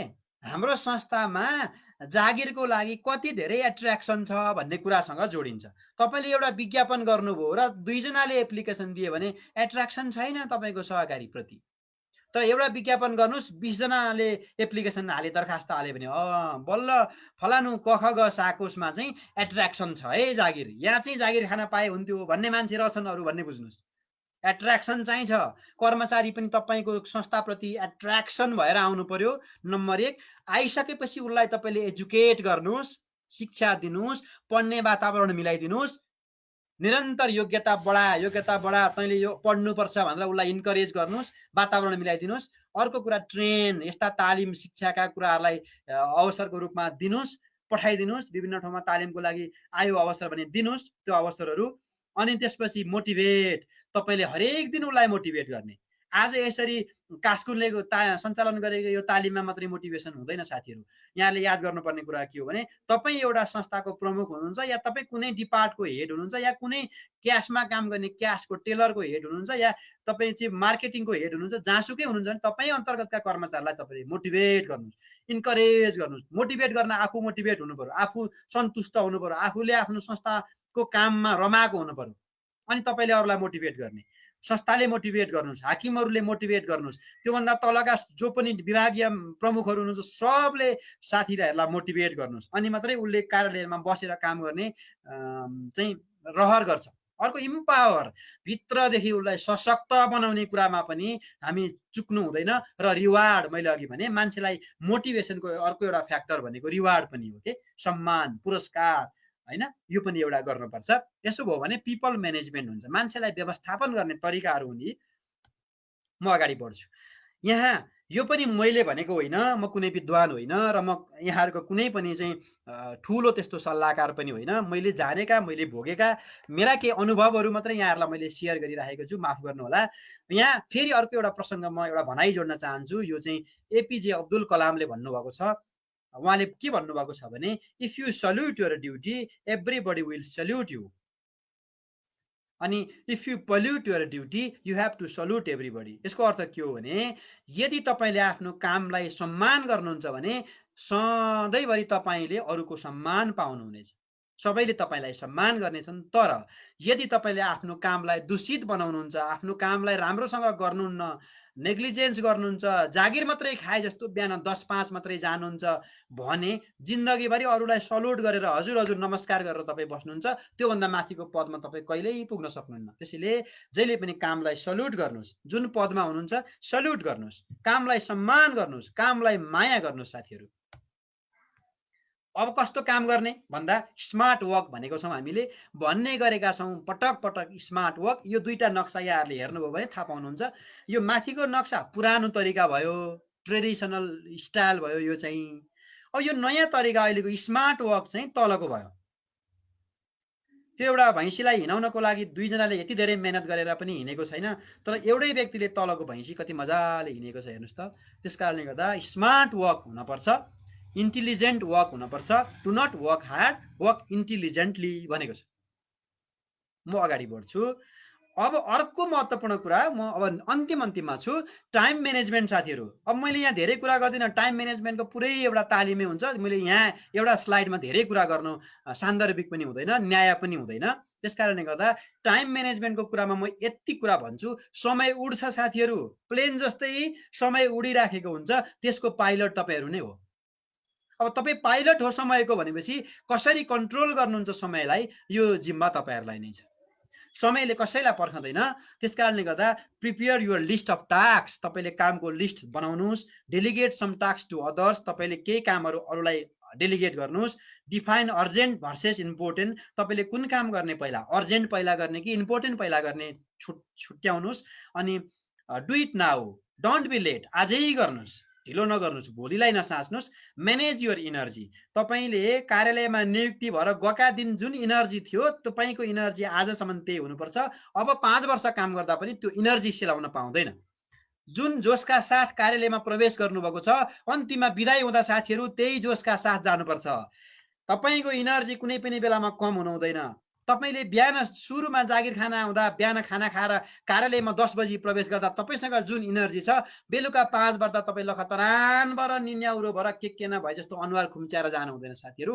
बेलुका 5 बजेसम्म पनि त्यही जोसिलो र फुर्तिलो अनुहार लिनुपर्छ। यसको अर्थ म्यानेज युर इनर्जी, तपाईँले आफ्नो इनर्जीलाई दिनभरि कसरी प्रयोग गर्ने भन्ने कुराको पनि व्यवस्थापन गर्नुपर्छ। र अर्को कुरा छ, खानेकुरामा ध्यान दिने र एक्सर्साइज डेली गर्नुहोस्। तपाईँ जतिसुकै जसले जे भने पनि ठुल्ठुला चाहिँ सफल व्यक्तिहरूको जीवनी पढ्नुहोस्, कथा पढ्नुहोस्, यस्ता तालिम लिनुहोस्, जसले जेसुकै भन्नुहोस्, दुईवटा कुरामा ध्यान दिनुहोस्। तपाईँ बिहान ढिलो सुत्नुहुन्छ, ढिलोसम्म सुत्नुहुन्छ भने तपाईँले इनर्जीलाई पनि म्यानेज गर्न सक्नुहुन्न, टाइम पनि म्यानेज गर्न सक्नुहुन्न, तपाईँसँग जोस जाँगर फुर्ती काहीँ पनि आउँदैन। त्यस कारणले गर्दा यो कुरा म्यानेज गर्नको लागि खानेकुरामा ध्यान दिनुहोस्। खानेकुरा चाहिँ कस्तो खाने त भन्दा, तपाईँले जङ्क फुडहरू धेरै नखाने, होइन, चिल्लो पिरो चरक्क परेका त्यस्ता चिजहरूले तपाईँलाई राम्रो त गर्दैन, मिठो त हुन्छ। त्यस्ता चिजहरूमा एकदम खानेकुरा रोजेर छानेर खानुहोस् र डेली एक्सर्साइज गर्नुहोस्। तपाईँको म्यानेज युर इनर्जी भनेको तपाईँको चाहिँ इनर्जी म्यानेज हुन्छ है।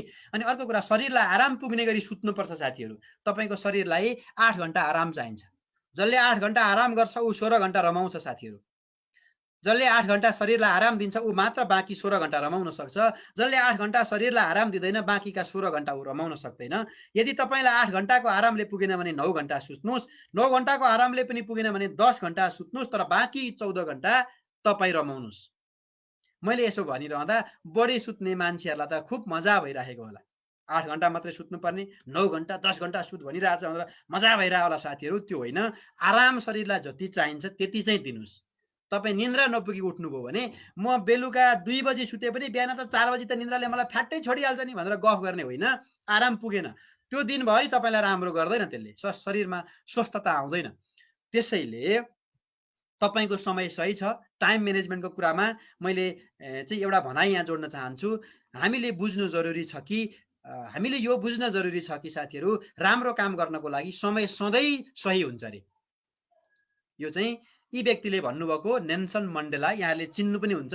उहाँले के भन्नुभएको छ भने, हामीले यो बुझ्न जरुरी छ कि राम्रो काम गर्नेहरूको लागि सधैँभरि समय राम्रो, कतिखेर राम्रो समय आउला भनेर पर्खिने होइन अरे। तपाईँले जुन समय छ त्यही समयमा अगाडि बढ्नुहोस्, त्यो समय आफैमा राम्रो हुन्छ अरे। अब म अगाडि बढ्छु। अब एउटा कथा सुनाउँछु फेरि यहाँहरूलाई अन्त्यमा।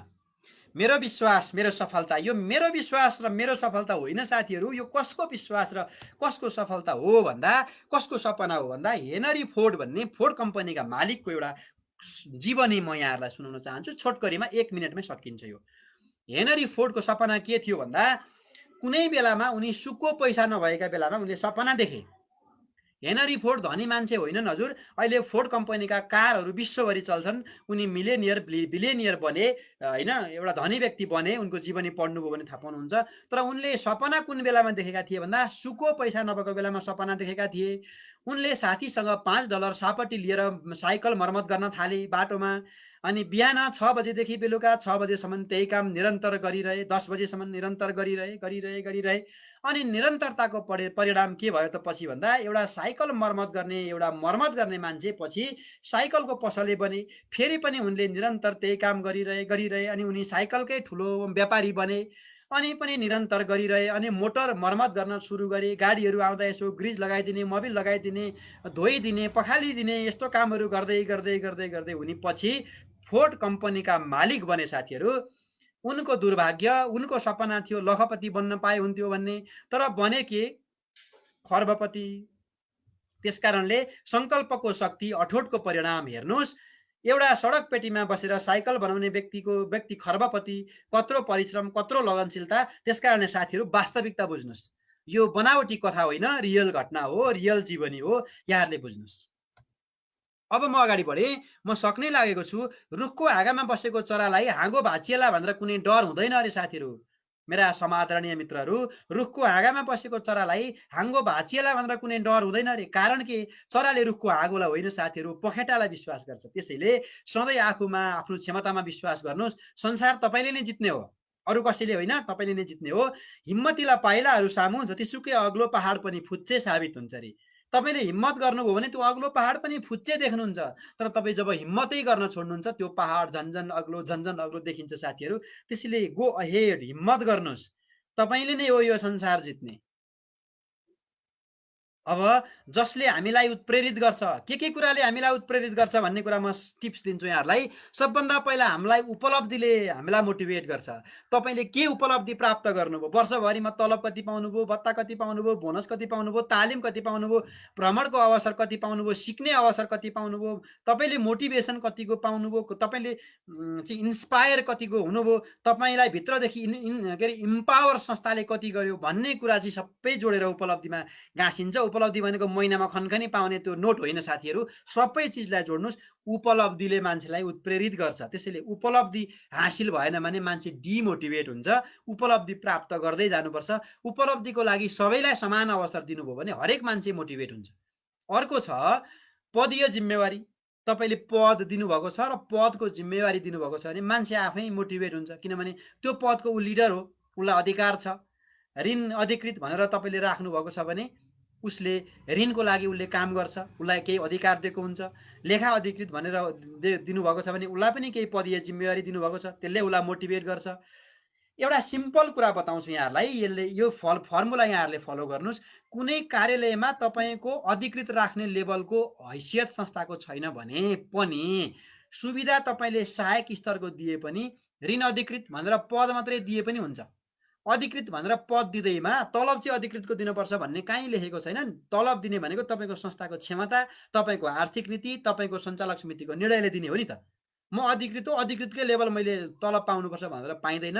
संस्थाको हैसियत अनुसार तलब पाउने हो। त्यो सुविधा आफ्नो ठाउँमा छ। सुविधा तपाईँले जुन तहको दिए पनि तपाईँको कर्मचारीले ऋण सहायक भनेर भिजिटिङ कार्ड बाँड्नु र ऋण अधिकृत भनेर भिजिटिङ कार्ड बाँड्नुमा कति फरक पर्छ?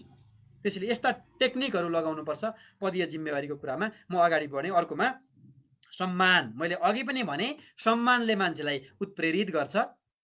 अर्को छ कामको प्रशंसा र कदरले पनि मान्छेलाई उत्प्रेरित गर्छ।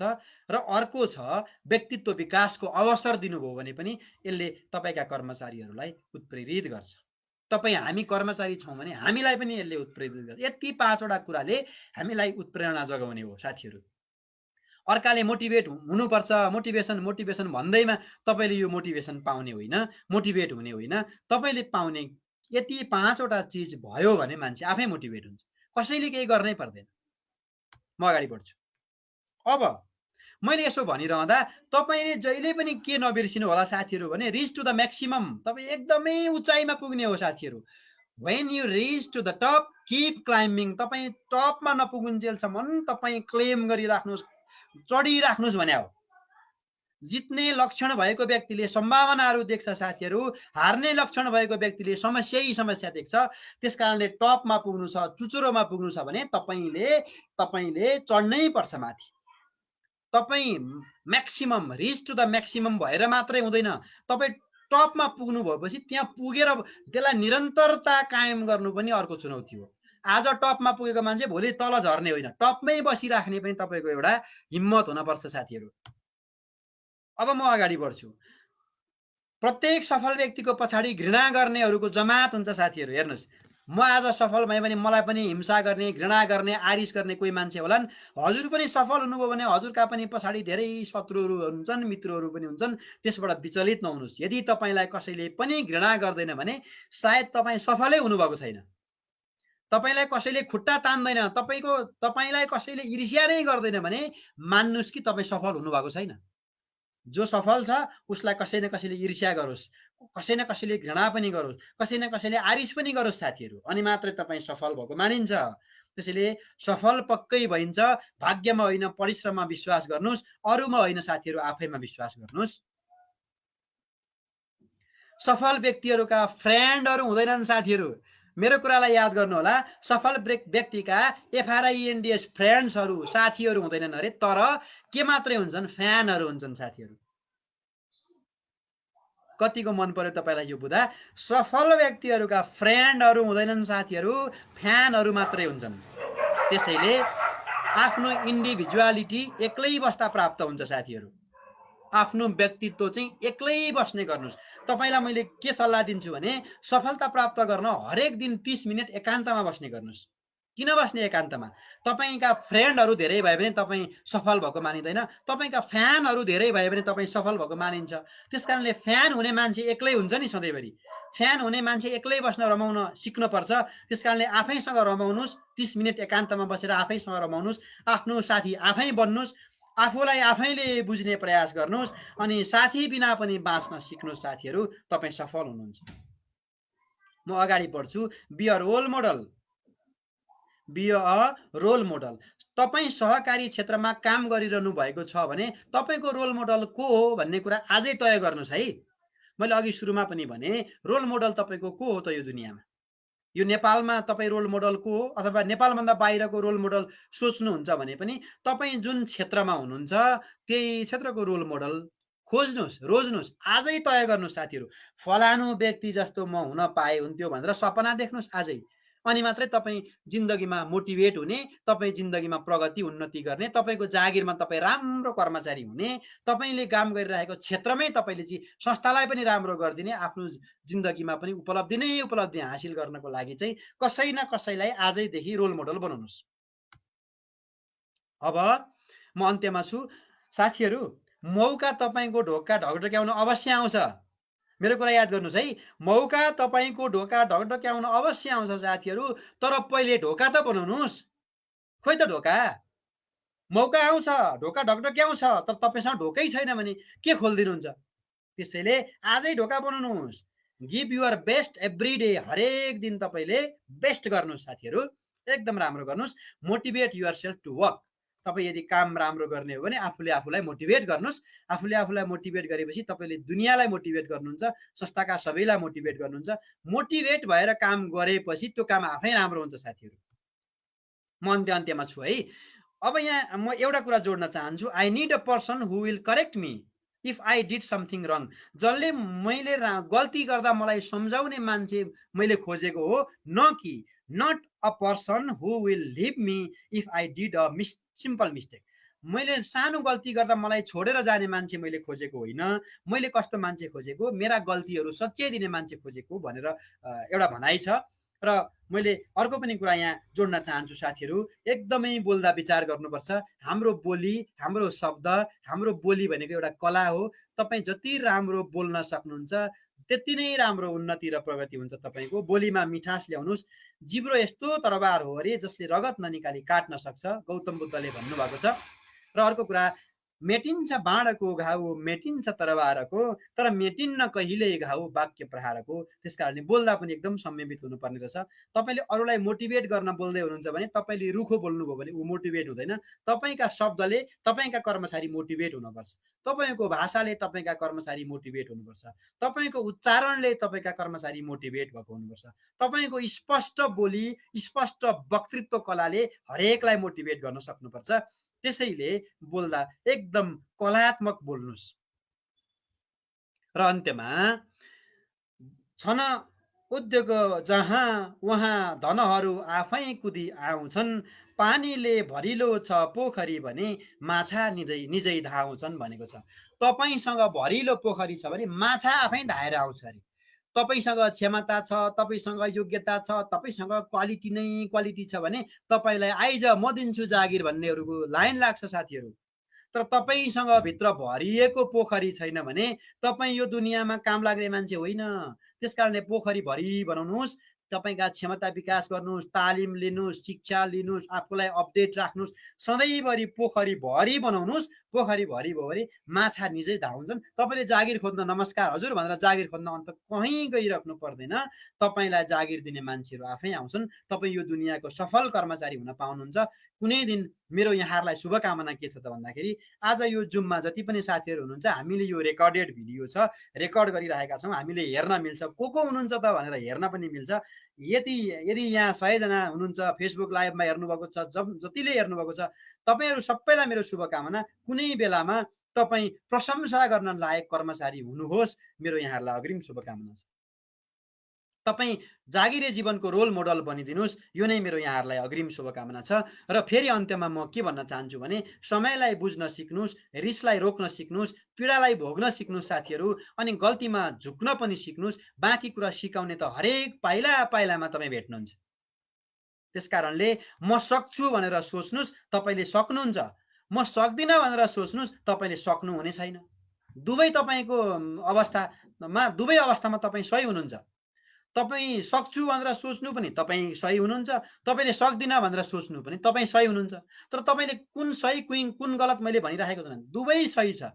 म सक्छु भन्नु पनि सही छ तपाईँको लागि, तपाईँले सोचेको गलत छैन। होइन म सक्दिनँ भन्नु पनि गलत छैन, तपाईँले सोचेको गलत छैन। तर कुन राम्रो तपाईँ आफै छुट्याउनुहोस्। पृथ्वीमा कुनै यस्तो व्यक्ति हुँदैन जसलाई समस्या नहोस्, र कुनै यस्तो समस्या पनि हुँदैन जसको समाधान नै नहोस् साथीहरू। पृथ्वीमा कुनै यस्तो व्यक्ति हुँदैन जसलाई समस्या नहोस्, र कुनै यस्तो समस्या पनि हुँदैन जसको समाधान नै नहोस्। अनि किन आत्तिने? त्यसकारणले विचलित नहुने, अगाडि बढ्ने। र म एउटा अन्त्यमा, अब म अन्त्यमा अब एउटा मात्रै मेरो स्लाइड बाँकी छ, मैले सक्नै लागेँ। अन्त्यमा म के भन्न चाहन्छु भने 6 महीने का फोकस और कठिन परिश्रम आपको जिंदगी में दूसरों से 5 साल आगे ले जा सकते हैं। साथीहरू, यो भनाइ याद गर्नुहोस्।